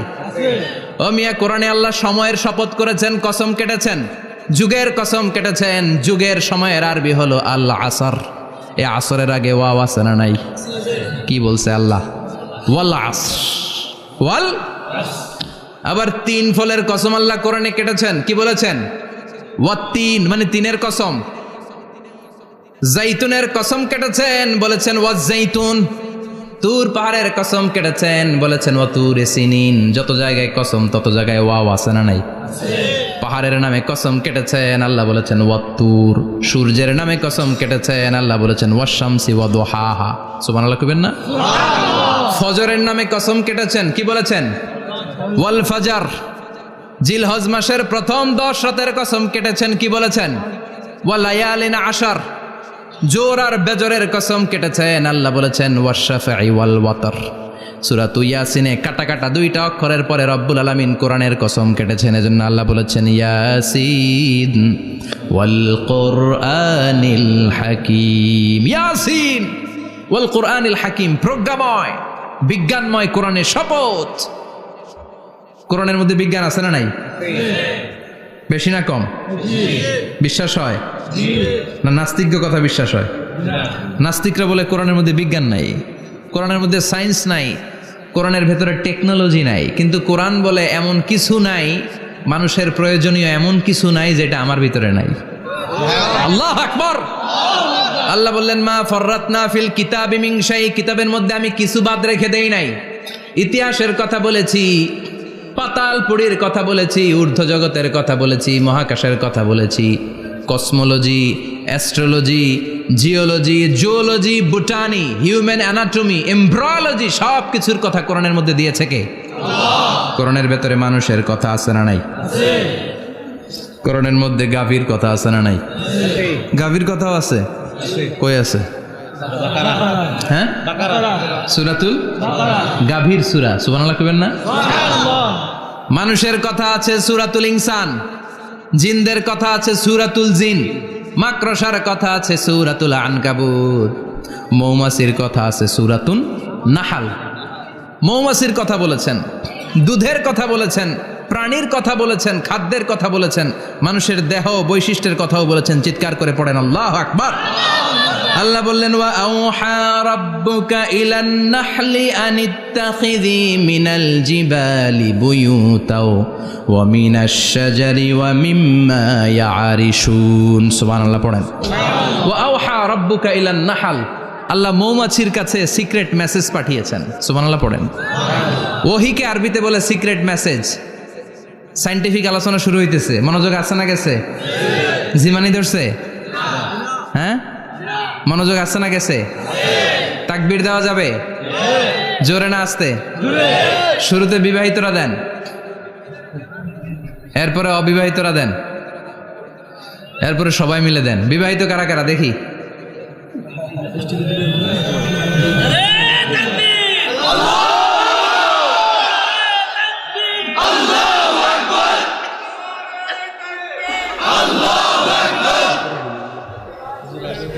বিবাহিতরা অবিবাহিতরা দিবেন না? শুরুতে বিবাহিতরা দেন, তারপরে অবিবাহিতরা দেন, তারপরে সবাই মিলে দেন। বিবাহিতরা রেডি? দেখবো কাদের গলায় জোর বেশি। দেখি দেখি, বিবাহিতরা দেন। লিল্লাহি তাকবীর। মাশাআল্লাহ। এবার অবিবাহিতরা রেডি?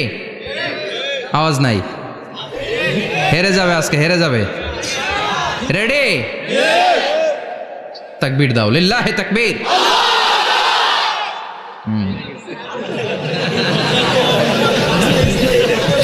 ইয়াংদের পারফরমেন্সই আলাদা, আওয়াজ বেশি। এবার সবাই মিলে তিনটা। লিল্লাহি তাকবীর, লিল্লাহি তাকবীর, লিল্লাহি তাকবীর। আল্লাহ মৌমাছিকে ওহী করেছেন। কি করেছে দেখেন। ওয়াল কুরআনিল হাকিম, আল্লাহ যে বললেন শেষ হবে না এই কথা। ওয়াল কুরআনিল হাকিম, বিজ্ঞানময় কোরআনের শপথ, প্রজ্ঞাময় কোরআনের শপথ। বিশ্বনবী বলেন লা তুহসা আজাইবুহু, কোরআনের আশ্চর্যান্বিতার কোনো শেষ নাই। ওয়ালা তাবলা গারাইবুহু, কোরআন কোনোদিন কারো কাছে পুরাতন মনে হয় না। ফিহি মাসাবিহুল হুদা, কোরআনের মধ্যে আছে হেদায়েতের মশাল। ওয়া মানারুল হিকমা, কোরআন হলো বিজ্ঞানের সুউচ্চ মিনার। লা তুহসা আজাইবুহু, কোরআনের আশ্চর্যান্বিতার শেষ নাই। যতই পড়বেন আপনি আশ্চর্য হয়ে যাবেন, যতই স্টাডি করবেন, যতই অধ্যয়ন করবেন, আপনার চোখকে খুলে দিবে কে? আল্লাহ। ওয়ালা তাবলা গারাইবুহু, কোরআন কখনো পুরাতন হয় না। পুরান হয় নাকি? যার বয়স 50 50 বছর ধরে নামাজি মানুষ, প্রতি নামাজের প্রত্যেক রাকাতে কোন সূরা পড়া লাগে? তো 50 বছর যদি কেউ নামাজি হয় তাহলে কত লক্ষবার উনি সূরা ফাতিহা পড়ছে উনি নিজে জানে? তারপরেও কোনোদিন কি মনে হয়েছে সূরা ফাতিহাটা একটু পুরান পুরান লাগে? আজকে কুল হল্লা দিয়ে শুরু করুন,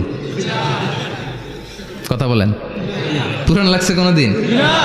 এত পড়ছি এটা, আজকে আর এটা না, আজকে আর একটা, এরকম মনে হয়? বলা চাপলা গরাইবহু, পুরান লাগে না, প্রতিদিন নতুন, প্রতিনিয়তই নতুন, অলওয়েজ নিউ, সব সময় নতুন। এজন্য বিশ্বনবী বললেন লা তুহসা আজাইবুহু, কোরআনের আশ্চর্যান্বিতার শেষ নাই।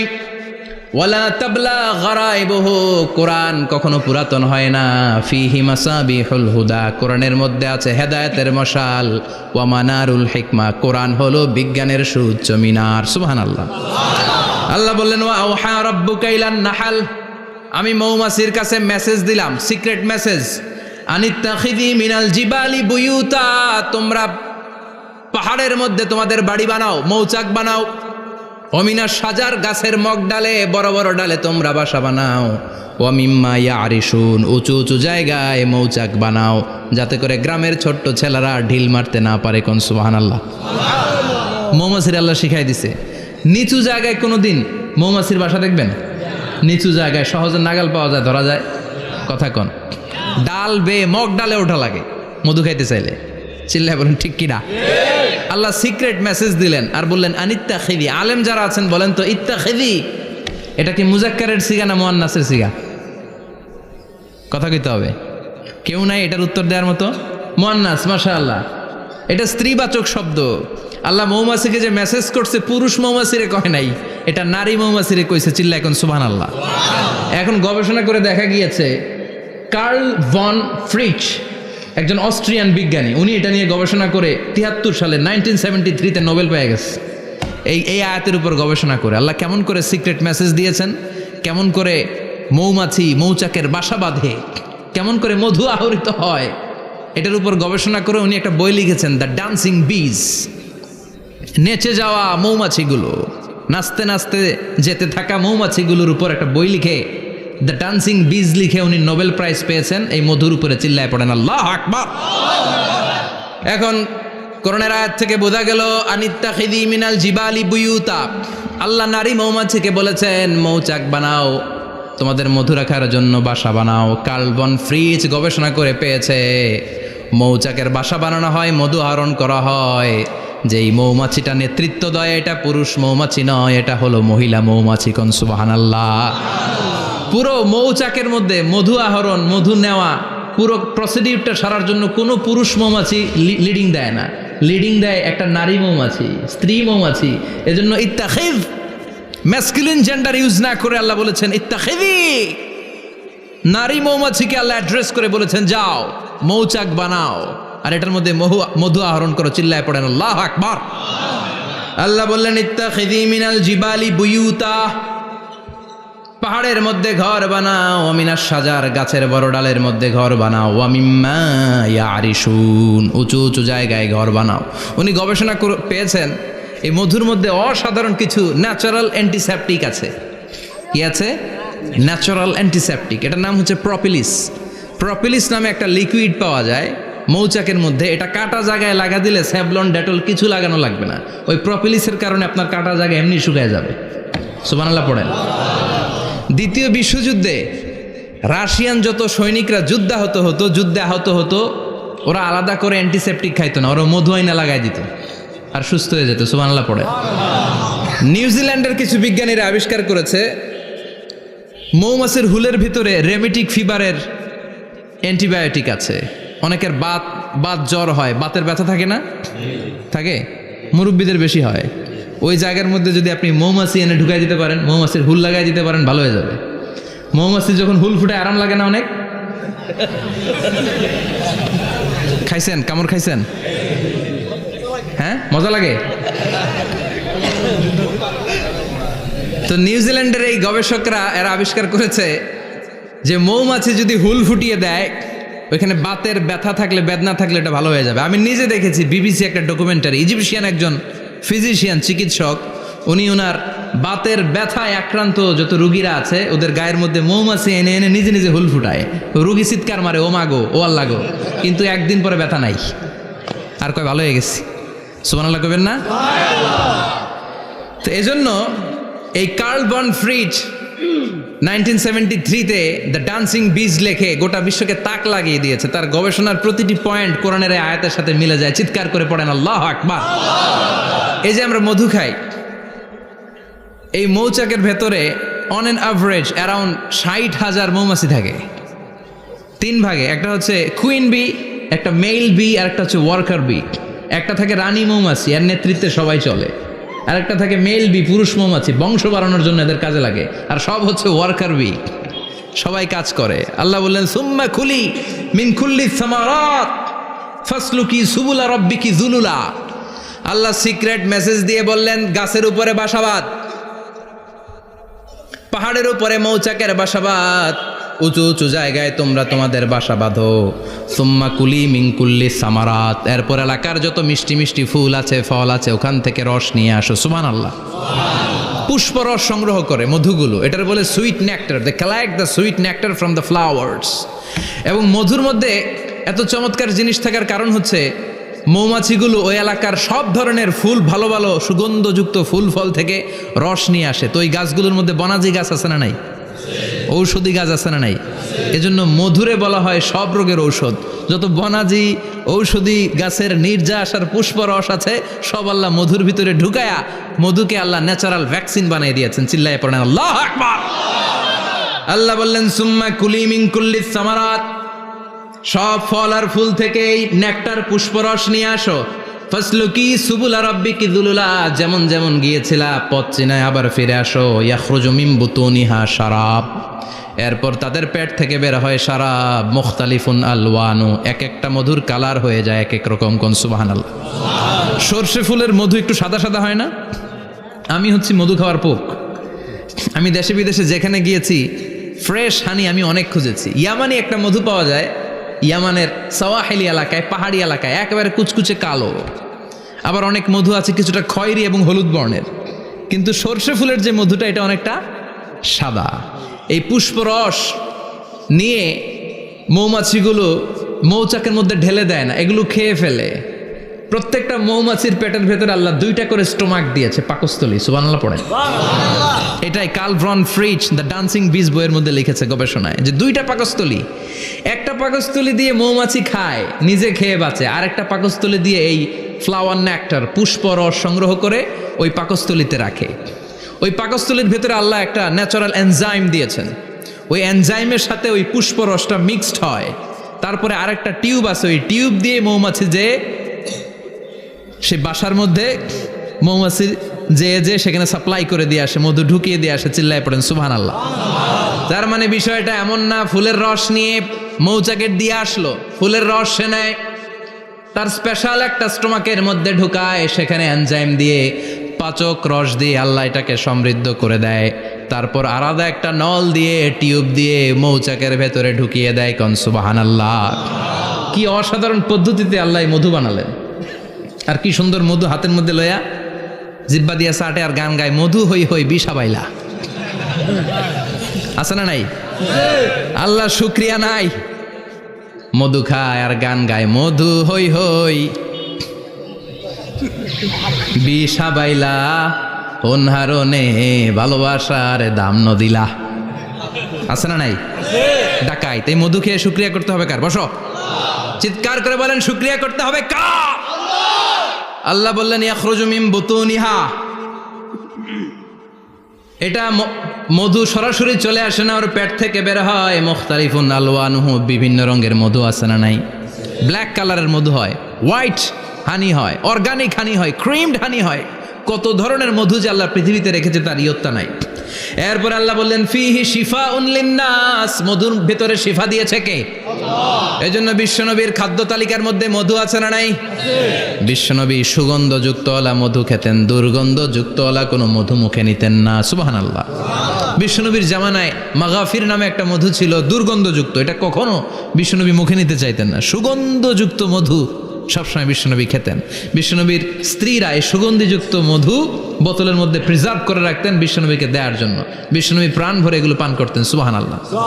বিশ্বনবী যে সমস্ত খাদ্যগুলো পছন্দ করতেন হাদিসে এসেছে, বিশ্বনবী রুটি খেতেন, খেজুর খেতেন, খেজুর, খেজুর চিনেন, বালাহ, তামার, দুধ খেতেন, এই মধু খেতেন, জব খেতেন, বার্লি খেতেন, লাউ খেতেন, রুম্মান, ডালিম ফল, আনার ফল, আনার চিনেন, আনার, এই আনার খেতে পছন্দ করতেন বিশ্বনবী। মাশরুম খেতেন, মাশরুম, মাশরুম চিনেন, ব্যাঙ্গের ছাতার মতো, রেস্টুরেন্টে ইদানিং মাশরুমের স্যুপ পাওয়া যায়, এটা খাবেন। যাদের চোখের জ্যোতিতে সমস্যা, দৃষ্টিতে সমস্যা, খাবেন।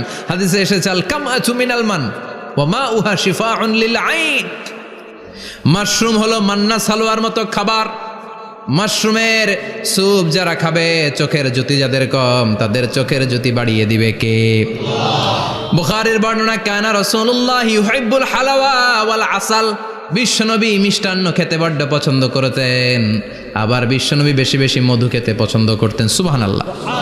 কোরআনে দুইটা জিনিসের ক্ষেত্রে আল্লাহ শিফা যোগ করেছেন, যে দুইটা জিনিসের সাথে সম্পৃক্ত হলে শিফা। এক হচ্ছে কোরআন পড়লে শিফা, অনুনাজ্জিলু মিনাল কোরআনি মা হুয়া শিফা। আবার কোরআনে এই আয়াতের ক্ষেত্রে বলা হয়েছে শিফা ফিহি শিফাউন লিন্নাস। এজন্য সাইয়েদানা ইবনে মাসউদ এই উম্মাকে উদ্দেশ্য করে বলেছেন, আলাইকুম বিশিফাইন, তোমাদের উচিত দুইটা জিনিস থেকে শিফা নেয়া। এক হলো কোরআন, দুই হলো আসাল মানে মধু। কোন সুবহানাল্লাহ। কোরআন তেলাওয়াত করলে অসুস্থরে সুস্থ করে দেয় কে? সূরা ফাতিহা তেলাওয়াত করলে অসুস্থকে সুস্থ বানিয়ে দেয় কে? আবার মধু খেলে সুস্থ বানিয়ে দেয় কে? মধু খেয়ে প্রশংসা করবেন কার? নাকি মধু হই হই বিষাবাইলা বলবেন এগুলো কখনো? খাঁটি মধু খেতে হবে। খাঁটি মধু চিনার উপায় হচ্ছে, এটাতে পিঁপড়া জমে না, এটা ফ্রিজে রাখলে জমাট বাঁধে না, এটাতে দুর্গন্ধ হয় না। এক গ্লাস পানির মধ্যে এক ড্রপ মধু ছেলে দিলে এটা পানির সাথে না মিশে একেবারে নিচে চলে যায়। খাঁটি মধু খেতে হবে। তাহলে ফিহি শিফাউন লিন্নাস। কত কিছু দিয়ে আল্লাহ এটাকে সমৃদ্ধ করেছেন। এটার মধ্যে গ্লুকোজ আছে, এটার মধ্যে সুক্রোজ আছে, ফ্রুক্টোজ আছে, প্রোটিন আছে, মিনারেলস আছে, ক্যালসিয়াম আছে, ভিটামিন আছে। খাইলেই শরীর গরম হয়ে যায়, সুবহানাল্লাহ। এজন্য শীতকালে বেশি বেশি খাবেন, জাম্পার লাগবে না। শীতকালে মধু খেয়ে রাত্রেবেলায় বের হবেন, আর মাফলার পেঁচিয়ে বেরোয়া লাগবে না, সুবহানাল্লাহ পড়েন। তার মানে আল্লাহ বললেন ইয়াসিন ওয়াল কোরআনিল হাকিম, প্রজ্ঞাময়, বিজ্ঞানময় কোরআনের কসম। কোরআনের ভেতরে বিজ্ঞান আছে না নাই?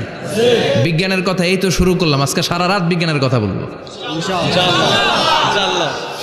থাকবেন কতক্ষণ? হ্যাঁ, স্লোগান দেন লিল্লাহি তাকবীর।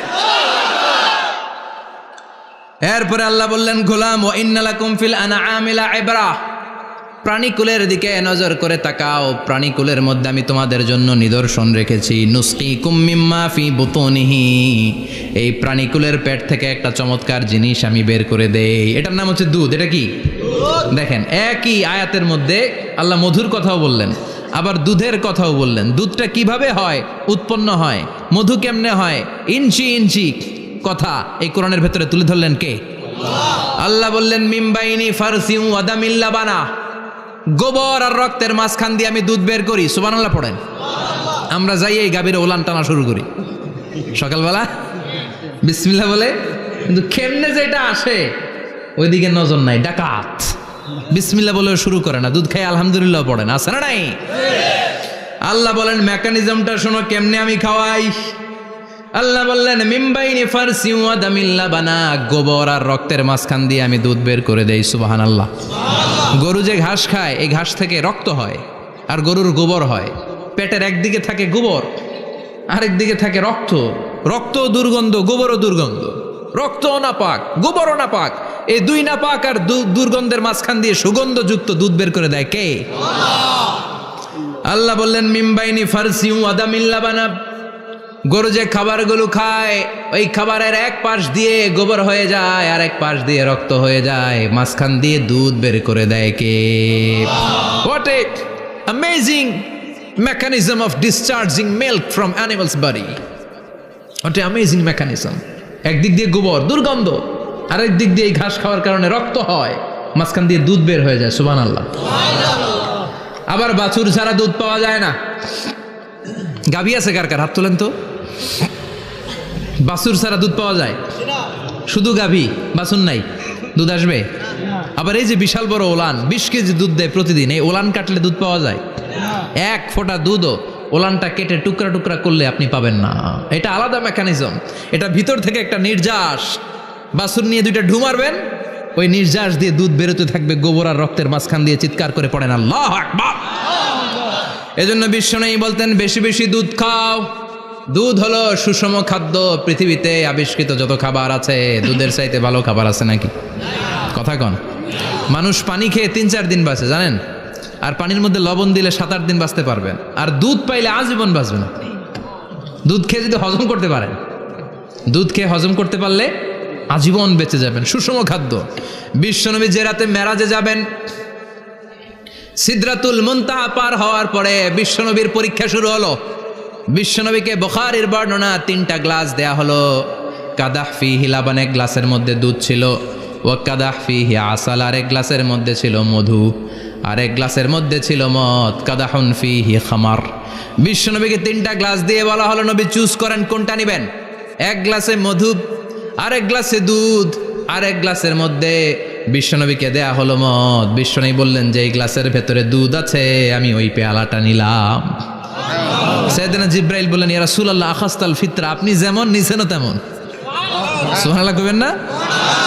বিশ্বনবী দুধ খেতে পছন্দ করতেন। আর বিশ্বনবী বলতেন আলাইকুম বি আলবানিল বাকার, বেশি বেশি গরুর দুধ খাবা। ফাইন্নাহা তুরাম্মু মিনাল আশজার, কেননা এটা সবুজ লতা পাতা ঘাস পাতার নির্যাস। গরু কি খায়? ঘাস খায় না? এই ঘাসের নির্যাস হচ্ছে দুধ। বিশ্বনবী বলতেন বেশি বেশি দুধ খাবা। ফিহি শিফা, এর মধ্যে শিফা আছে। ফি লাবানিহা শিফা ও লুহমিহা দা, গরুর দুধে আছে শিফা, গরুর গোশতের মধ্যে আছে রোগ। সুবহানাল্লাহ কোন। কত বড় ফিলোসোফার বিশ্বনবী। বিশ্বনবী বলে গিয়েছেন গরুর দুধ বেশি খাও, কিন্তু গোশ বেশি খাইও না। আর আমরা গরুর গোশ পাইলে কোপায় ফেলাই।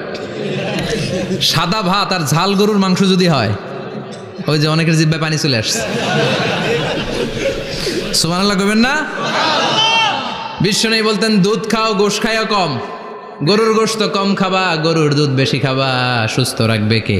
আল্লাহ। আবার বিশ্বনবী মায়েদেরকে বলেছেন ও মায়েরা, সন্তান হওয়ার পরে 2 বছর দুধ খাওয়াবা। আল্লাহু আকবার। ওয়াল ওয়ালিদাতু ইউরদি'না আওলাদাহুন্না হাওলাইনি কামিলাইনি লিমান আরাদা আন ইউতিম্মার রাদা'a।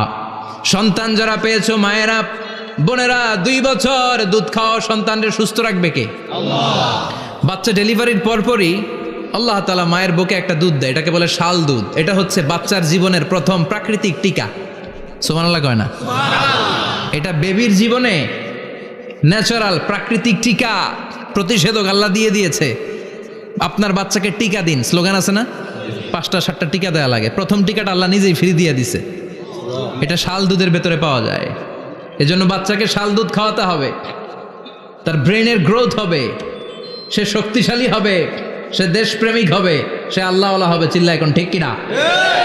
যে মায়েরা বাচ্চারে দুধ খাওয়ায়, ওই বাচ্চারা মায়েরে ভালোবাসে বেশি। আর যেই মা গুলো বাচ্চারে দুধ না খাওয়ায় আর ডানু খাওয়ায়, আর কি কি আছে? হরলিক্স আর সিরালেক, কমপ্লেট। যারা এগুলো খাওয়াবে, ডানু খাওয়াবে, যারা ল্যাকটোজেন খাওয়ায়, যারা বুকের দুধ খাওয়াতে চায় না কোনো কারণ ছাড়া, 2 বছর বাচ্চারে দুধ দিতে চায় না, এই বাচ্চাগুলো বড় হলে ওই মারে বৃদ্ধাশ্রমে দিয়ে আসবে। কথা কন, কথা কন। এজন্য মায়েরা, বোনেরা, সন্তান হলেই তাকে বুকের দুধ দিয়ে আল্লাহর পক্ষ থেকে যে টিকাটা, এই টিকাটা পেটের ভেতরে ঢুকায় দিতে হবে। চিল্লা এখন ঠিক কিনা? এটা হচ্ছে ন্যাচারাল টিকা। এজন্য আল্লাহ বললেন ইয়াসিন ওয়াল কোরআনিল হাকিম। ইয়াসিন, বিজ্ঞানময় কোরআনের শপথ। কোরআনের মধ্যে বিজ্ঞান আছে না নাই? অভাব নাই। কয়টা শুনবেন? আল্লাহ কসমোলজির কথা বলেছে, অ্যাস্ট্রোলজি কথা। কসমোলজি হচ্ছে সৃষ্টি তত্ত্ব। কসমোলজি কি? সবাই বলেন কসমোলজি কি? আল্লাহ বললেন আওয়ালাম ইয়ারাল্লাযীনা কাফারু আন্নাস সামাওয়াতি ওয়াল আরদা কানাতা রাতকান ফাফাতাকনাহুমা। কাফেররা কি দেখে না মহাবিশ্বের সব কিছু একসাথে মিলে ঝিলে ছিল, বিশাল এক বিস্ফোরণের মাধ্যমে আমি মহাবিশ্ব তৈরি করেছি। সুবহানাল্লাহ। আদিতে, শুরুতে কিন্তু সব আকাশ, বাতাস, জমিন, চন্দ্র, সূর্য, নক্ষত্র গ্রহ, নিহারিকা পুঞ্জ, গ্যালাক্সি, ব্ল্যাক হোল সব কিছু মিলেমিশে একসাথে ছিল। এটার ঘনত্ব ছিল খুব বেশি। মহাবিশ্বের সব কিছু ছিল একটা বিন্দু। এটাকে বিজ্ঞানীরা নাম দিয়েছে দ্য সিঙ্গুলারিটি, মহা একত্ব। এরপর একটা প্রচণ্ড বিস্ফোরণের মধ্য দিয়ে মহাবিশ্ব সৃষ্টি হয়েছে। এটার ওরা নাম দিয়েছে বিগ ব্যাং থিওরি। কি নাম? স্টিফেন হকিং মারা গেছে না গত বছর নাকি? হ্যাঁ, বছর খানিক আগে মারা গিয়েছে। সবচেয়ে বড় পদার্থবিজ্ঞানী ছিল। সে একটা বই লিখেছে, from the brief history of time, a brief history of time from big bang two black hole. সেখানে সে প্রমাণ করেছে কোরআনের এই আয়াত, কানা তারাতকান, মহাবিশ্বের সব কিছু একটা বিন্দু ছিল। চাঁদ, সূর্য, গ্রহ, তারা সব কি ছিল? কথা বলেন, সবাই বলেন, একটা মাত্র বিন্দু ছিল। আল্লাহ বলেন, don't the disbeliever observe that the heavens and earth were joined together, then I separated with a gigantic sound, explosion. সব একসাথে ছিল, চাঁদ, তারা, আকাশ, নদী, নালা সব একসাথে। তারপরে একটা বিকট বিস্ফোরণের মধ্য দিয়ে পৃথিবী হয়েছে, এ চাঁদ হয়েছে, চন্দ্র হয়েছে, সূর্য হয়েছে, মহাবিশ্বের সব কিছু এই মহাবিস্ফোরণের মধ্য দিয়ে হয়েছে। চিৎকার করে পড়েন আল্লাহু আকবার। এই যে ছোট্ট পৃথিবীতে আমরা বসে আছি, এই পৃথিবীর চেয়ে সূর্য 13 লক্ষ গুণ বড়। চিল্লায় পড়েন আল্লাহু আকবার। এটা কি বাড়ির কাছের কথা? 13 লক্ষ গুণ বড়, কল্পনা করা যায়? তার মানে কি সূর্যই সবচেয়ে বড়? না, সূর্যের চেয়ে অনেক বড় বড় তারা আছে। ব্যাটেলজিউস নামে একটা তারা আছে মহাকাশে, যেটা যে সূর্য পৃথিবীর চেয়ে 13 লক্ষ গুণ বড়। এই ব্যাটেলজিউস তারা সূর্যের চেয়ে 33 কোটি গুণ বড়। এই ব্যাটেলজিউস তারাটাই কি সবচেয়ে বড়? না, এর চেয়েও কত বড় তারা যা আছে কোনো হিসাব নাই। এরকম বিশাল বিশাল তারা ঘুরতে ঘুরতে মাওয়াকিউন নুজুম, ব্ল্যাক হোল নামে একটা রেঞ্জ আছে। এই রেঞ্জের মধ্যে যদি ঢুকে যায়, ছোট্ট বাচ্চার মুখে চকলেট দিলে বাচ্চা যেমনি চকলেট চুষে খেয়ে ফেলে, এই বিশাল বিশাল তারাগুলো ব্ল্যাক হোলের মধ্যে ঢুকলে এক মুহূর্তের মধ্যে নিঃশেষ হয়ে যায়। চিল্লায় পড়েন আল্লাহু আকবার। এজন্য আল্লাহ বললেন, ফালা উকসিমু বিমাওয়াকিউন নুজুম, এই তারকা নিঃশেষ হওয়ার যে জায়গাটা, এই জায়গার কসম আমি কোরআনের মধ্যে খেলাম। এই ব্ল্যাক হোলের রেঞ্জের ভেতরে তারা আসলে মুহূর্তের মধ্যে নিঃশেষ বানিয়ে দেয় কে? একটা তারার চেয়ে আরেকটা তারা বড়। এরকম 1000 কোটি তারা মিলে আমাদের গ্যালাক্সি। এই গ্যালাক্সির নাম হচ্ছে মিল্কি ওয়ে। কি নাম? আমাদের গ্যালাক্সির নাম কি? সবাই বলেন তো। Milky Way. কি নাম? এরকম একটা গ্যালাক্সি না, লক্ষ কোটি গ্যালাক্সি আছে। আমাদের গ্যালাক্সির পরে সবচেয়ে কাছের গ্যালাক্সির নাম অ্যান্ড্রোমেডা। কি নাম? এই অ্যান্ড্রোমেডা গ্যালাক্সি আমাদের গ্যালাক্সি থেকে 2.5 মিলিয়ন লাইট ইয়ার দূরে, মানে 25 লক্ষ লাইট ইয়ার। সুবহানাল্লাহ কইবেন না? আলোর গতি হচ্ছে পৃথিবীতে সবচাইতে বেশি বর্তমান সময় পর্যন্ত, জানেন? সেকেন্ডে কত মাইল? 1,86,000 মাইল। 1 সেকেন্ডে আলো ছুটে 1,86,000 মাইল বেগে। এত বেগের কোনো প্লেন বা রকেট নিয়ে যদি আপনি আমাদের গ্যালাক্সি থেকে মিল্কি ওয়ে থেকে অ্যান্ড্রোমেডাতে যেতে চান, তাহলে আপনার 25 লক্ষ বছর লেগে যাবে। সুবহানাল্লাহ বাড়িতে যায় বললেন। এরপর আল্লাহ বললেন, ওয়াস-সামাআ বানাইনাহা বিআইদিন ওয়া ইন্না লামুসিউন, আকাশ আমি বানালাম, গ্যালাক্সি আমি বানালাম। বানানোর পর থেকে সবগুলোর আমি প্রশস্ত করতে শুরু করে দিলাম। সব ছিল ক্ষুদ্র, একটা বিন্দুর মধ্যে আমি বিস্ফোরণ করলাম একটা আওয়াজ দিয়ে। আওয়াজটা ছিল কুন। আওয়াজটা ছিল কি? জোরে কন, আবার কন। কুন ফায়া ইন্নামা আমরুহু ইযা আরাদা শাইআন আন ইয়াকুলা লাহু কুন ফায়াকুন। আল্লাহ যখন কিছু করতে চান শুধু বলেন কুন, শুধু বলেন বি। কুন মানে বি, ইট ওয়াজ, এটা হয়ে যায়। হাও বলতে দেরি। এই মহাবিস্ফোরণের নেপথ্যে যে শব্দটা ছিল সেটা ছিল কুন। সেটা ছিল কি? আল্লাহ কুন বলতে দেরি, মুহূর্তের মধ্যে বিগ ব্যাং, বিশাল এক্সপ্লোশন। তারপর থেকে মহাবিশ্ব ছড়াচ্ছে। আল্লাহ বলছেন এই কোরআনের ভেতরে বলে দিয়েছেন, ওয়া ইন্না লামুসিউন, আমি এই মহাবিশ্বকে, এই গোটা ইউনিভার্সকে আমি প্রতিনিয়ত সম্প্রসারিত করছি। প্রতিনিয়ত এটা বড় হচ্ছে, সম্প্রসারিত হচ্ছে। চিল্লায় বলেন আল্লাহু আকবার। আজ থেকে মাত্র 20 বছর আগে এটা তারা আবিষ্কার করেছে। এটা কোন সাল? 2020 বছর পেছনে গেলে কত? 1998, তাই না? এই 1998 সালে তারা আবিষ্কার করেছে সুপারনোভা কসমোলজি প্রজেক্ট। এই সুপারনোভা কসমোলজি প্রজেক্টে তারা এই সিদ্ধান্তে এসেছে যে মহাবিশ্ব কোন নামক এক বিস্ফোরণের পর থেকে যে সম্প্রসারিত হচ্ছে, আজ পর্যন্ত এটা শুধু বাড়ছে আর বাড়ছে, অ্যাক্সেলারেটিং হচ্ছে, এক্সপান্ডিং হচ্ছে, এটা কমছে না, কিয়ামত পর্যন্ত এটা বাড়তেই থাকবে। চিৎকার করে পড়েন আল্লাহু আকবার। এজন্য আল্লাহ বললেন ইয়াসিন ওয়াল কোরআনিল হাকিম, বিজ্ঞানময় প্রজ্ঞাময় কোরআনের শপথ। এই কোরআনের ভেতরে আমি কসমোলজির কথা বলেছি, অ্যাস্ট্রোলজির কথা বলেছি, জিওলজির কথা বলেছি, ফিজিক্সের কথাও বলেছি। সুবহানাল্লাহ। ফিজিক্স মানে কি? পদার্থ। পদার্থের সবচেয়ে বড় উপাদান হচ্ছে লোহা। লোহার কথা কিন্তু কোরআনে নাই। আছে? কই আছে? হ্যাঁ, সূরাতুল হাদিদ, লোহার নামে একটা সূরাই দিয়েছে আল্লাহ কোরআনে। সুবহানাল্লাহ পড়বেন না? সূরার নাম সূরাতুল হাদিদ। সূরার নাম কি? চিল্লায় বলেন, সূরার নাম সূরাতুল হাদিদ। হাদিদ মানে লোহা। আল্লাহ বললেন ওয়া আনজালনাল হাদিদা ফীহি বাসুন শাদীদ।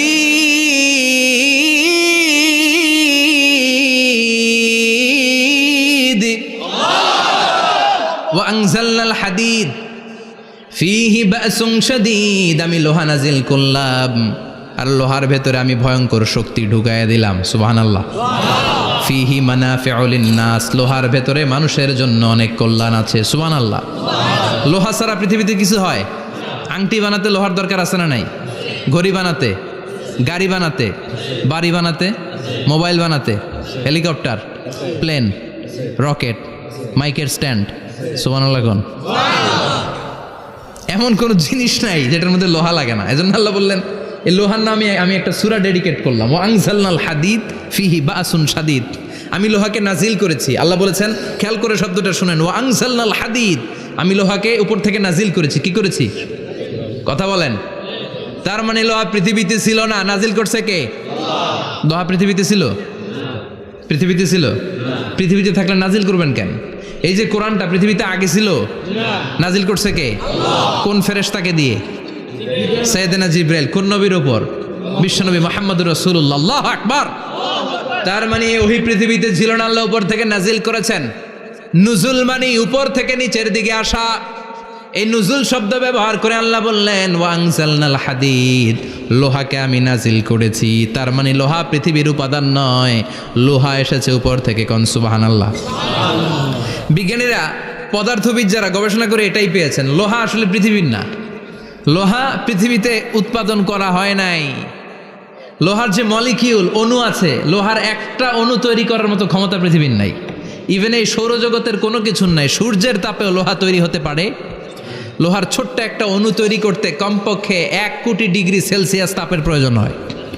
তার মানে এটা পৃথিবীর কোনো উপাদান নয়, এটা আনজালনাল হাদিদ। আল্লাহ বলেন মহাবিস্ফোরণের কারণে গলিত অন্য কোনো তারার ভেতর থেকে লোহার উপাদান আমি পৃথিবীর ভেতরে এনে ঢুকিয়ে দিয়েছি। তার মানে পদার্থের কথা কোরআনে আছে না নাই? সুবহানাল্লাহ কইবেন না? এরপরে বায়োলজির কথা আছে না নাই? বায়োলজিক্যাল অ্যাসপেক্ট অফ মাউন্টেন্স, কেমন করে পাহাড়ি রেঞ্জ তৈরি হলো, আছে না নাই? ওয়াজআলনাল জিবালা আওতাদা, পাহাড়কে আমি পেরেক মেরে দিয়েছি। অমিয়া কাঠের ভেতরে যখন পেরেক মারেন, পেরেকের বেশিরভাগ অংশ কাঠের ভেতরে ঢুকে যায়, উপরে দেখা যায় সামান্য, ঠিক কিনা? তো লোহা যদি আল্লাহ পেরেক মারেন, উপরে যা দেখা যায় এটা সামান্য, আসল পাহাড় তো মাটির নিচে। সুবহানাল্লাহ কইবেন না? আসল পাহাড় কোথায়? পেরেক যদি কাঠের মধ্যে ঢুকিয়ে দেন, পুরো পেরেকটা কাঠে ঢুকে যায় না, উপরে দেখা যায় কদ্দুর? সামান্য। পাহাড়ের যা আপনি দেখেন এটা তো পেরেকের মাথা, পুরো পাহাড়টা আল্লাহ জামিনের ভেতরে গেড়ে দিয়েছেন। চিল্লায় পড়েন আল্লাহু আকবার। আবার আল্লাহ বললেন অমিনাল জিবালি জুদাদুম বিদু ওয়া হুমরুম মুখতালিফুন আলওয়ানু, আছে না নাই? ওয়া গারাবিবু সুদ, আল্লাহ বলেন নানা রঙের পাহাড় পর্বত মহাবিশ্বে আমি তৈরি করেছি। কোন পাহাড় হচ্ছে রক্তিম বর্ণের, কোন পাহাড়কে বানিয়েছি আমি কৃষ্ণ বর্ণের, কোন পাহাড়কে বানিয়েছি আমি শুভ্র বর্ণের, কোন পাহাড়ের রং কালো, কোনটা সাদা, কোনটা নীল, আছে না নাই? মহাবিশ্ব যখন তৈরি হয়েছে, পৃথিবীর মধ্যে 7টা টেকটনিক প্লেট তৈরি হয়েছে। 7 tectonic plates create the mountain range on earth. পৃথিবীতে এই পাহাড় তৈরির কারণ হচ্ছে 7টা প্লেট, এগুলোরে 7 টেকটনিক প্লেট বলে। এই প্লেটগুলোর কারণে পৃথিবীতে এই রং বেরঙের পাহাড় তৈরি হয়েছে। কত রঙের যে পাহাড় আছে। আরব বিশ্বে পাথরের পাহাড়, বাংলাদেশে মাটির পাহাড়, ব্রুনাই, সিঙ্গাপুর, ইন্দোনেশিয়াতে যদি যান আরেক ধরনের পাহাড়। চায়নার একটা শহর আছে গানজু সিটি, কি নাম? এই গানজু সিটিতে একটা পাহাড় আছে রেইনবো মাউন্টেন। ওখানে 7 রঙের পাহাড় পাওয়া যায় এক জায়গায়। সুবহানাল্লাহ কইবেন না? রেইনবো মানে কি? রংধনু। রংধনুর কয় রং? কথা কন। ছোটবেলা আমরা মুখস্থ রাখতাম বেনিয়া সহকলা, বেতে বেগুনি, নিতে নীল, হাতে আসমানি, শতে সাদা, হতে হলুদ, কতে কালো, লাতে লাল। সুবহানাল্লাহ নাই? মনে রাখার কি অসাধারণ পদ্ধতি। তো এই রেইনবো মাউন্টেন, রংধনুর 7 রঙের পাহাড় এক জায়গায় পাওয়া যায়। এখানে সাদা পাহাড়, এখানে সবুজ পাহাড়, এখানে নীল পাহাড়, ওখানে লাল পাহাড়, এখানে কালো পাহাড়। এই চায়নার গানজু সিটিতে আল্লাহ তাআলা 7 রঙের পাহাড় এক জায়গায় রেখেছেন। চিৎকার করে বলেন আল্লাহু আকবার। তার মানে বায়োলজির কথাও কোরআনের ভেতরে আছে না নাই? এরপর আল্লাহ বললেন কেমন করে আকাশ থেকে আমি পানি নাজিল করে, এটাও কোরআনে আছে না নাই? আমরা ছোটবেলা পড়েছি ওয়াটার সাইকেল, হাইড্রোলজিক্যাল সাইকেল, কেমন করে সূর্যের তীব্র তাপ সাগর থেকে পানিকে জলীয় বাষ্প করে উপসে নেয়, উপরে নিয়ে সেটাকে পুঞ্জীভূত করে দেয়, ঘনীভূত করে দেয়, মেঘ হয়ে যায়, সেখান থেকে ঝিরিঝিরি ঝিরিঝিরি বৃষ্টি পড়ে, আছে না নাই? আর ওই বৃষ্টির গান আমরা গাই, এই বৃষ্টি ভেজা রাতে তুমি চলে যেও না। ওই বৃষ্টি পেয়ে আল্লাহর কাছে দোয়া করে না? বিশ্বনবী বলেন রহমতের বৃষ্টির নিচে দাঁড়িয়ে কেউ যদি হাত তুলে দোয়া করে, ওই দোয়া কবুল করে কে? আল্লাহ। আবার আকাশের মধ্যে মেঘের ঘনঘটা দেখলে বিশ্বনবী পেরেশান হয়ে যেতেন, হয়রান হয়ে যেতেন, আর আল্লাহর কাছে বলতেন আল্লাহ এই মেঘ দিয়ে তুমি আমাদেরকে আযাব দিও না, তুমি আমাদেরকে গজব দিও না, তুমি আমাদেরকে শেষ করে দিও না, এই মেঘ থেকে তুমি আমাদেরকে রহমতের বৃষ্টি দাও। পড়ে না আমিন। বৃষ্টি দেখলে বিষ্ণু বলতেন আল্লাহুম্মা সাইয়িবান নাফিআ, ইয়া গাউসু আগিসনা গাউসান মুগীসান মারিআন মারিআন নাফিআন গায়রা দার আজিলান গায়রা আজিল। হে আল্লাহ এই বৃষ্টি থেকে তুমি ঠান্ডা রহমতের পানি দাও। কি দাও? আল্লাহ মেঘে দে পানি দে, ছায়া দে রে তুহু, আল্লাহ মেঘে দে। পড়েন পড়েন, আল্লাহ মেঘে দে পানি দে, ছায়া দে রে তুহু, আল্লাহ মেঘে দে। এই ওয়াটার সাইকেলের কথা আল্লাহ বলেছেন। আলাম তারা আন্নাল্লাহ ইউসজি সাহাবান। কাফের নাস্তিক যেগুলো সমাজের আবর্জনা খড়কুটা, ওরা কি দেখে না কেমন করে আমি বাতাসকে জলীয় বাষ্প করে আকাশে তুলি, বায়ুমণ্ডলে নিয়ে যাই, সুম্মা ইউআল্লিফু বাইনাহুম, জলীয় বাষ্পগুলারে তখন আমি ঘনীভূত করি, সুম্মা ইয়াজআলুহু রুকামান, এরপরে আমি মেঘে পরিণত করি, ফাতারাল ওয়াদকা ইয়াখরুজু মিন খিলালিহি, তারপর মেঘের ভেতর থেকে ঝিরিঝিরি ঝিরিঝিরি বৃষ্টি নাজিল করে কে? আবার আল্লাহ বললেন পানি থেকে আমি পৃথিবীর সব প্রাণগুলারে বানালাম, ওয়াজআলনা মিনাল মাই কুল্লা শাইইন হাইয়া ফালা ইয়াকিলুন, পানির ভেতরে থেকে সব প্রাণের উৎপত্তি পৃথিবীর মধ্যে ঘটিয়ে দিয়েছে কে? বিজ্ঞানীরা স্বীকার করেছে পৃথিবীতে যত প্রাণ পাওয়া যায়, যত প্রাণের ব্লুপ্রিন্ট পাওয়া যায়, সব এসেছে পানি থেকে। চিৎকার করে বলেন কোত্থেকে? পানি নাই তো প্রাণ নাই, পানিও আছে প্রাণও আছে। কোন সুবহানাল্লাহ। বিজ্ঞানীদের ধারণা, তারা ধারণা করে বলেছে পৃথিবীর প্রথম প্রাণের নাম হচ্ছে অ্যামিবা। কি নাম? ওরা বলেছে এটা এককোষী জীব, it's a very small unicellular organism found ever in the world. পৃথিবীতে পাওয়া প্রথম এককোষী প্রাণীর নাম হচ্ছে অ্যামিবা। এটা এসেছে শৈবালের মতো, এরপরে জুপ্লাংটন, ফাইটোপ্লাংটন, ব্যাকটেরিও প্লাংটন, একটার পর একটা স্পিসিজ প্রজাতি পৃথিবীতে ডেভেলপ করেছে। কোন সুবহানাল্লাহ। এই পানির কথা কোরআনের ভেতরে বলে দিল কে? এজন্য আল্লাহ বললেন ওয়াল কোরআনিল হাকিম, বিজ্ঞানময় কোরআনের শপথ। এই কোরআনটা বিজ্ঞানের ঠাসা, এই কোরআন আশ্চর্যের শেষ নাই, এই কোরআন কোনোদিন পুরাতন হয় না। এই কোরআনের ভেতরে আল্লাহ দিয়েছেন হেদায়েতের মশাল, আর কোরআনটাকে বানিয়েছেন বিজ্ঞানের সুউচ্চ মিনার। জোরে কোন সুবহানাল্লাহ। তার মানে কোরআনে আমরা কি পেলাম?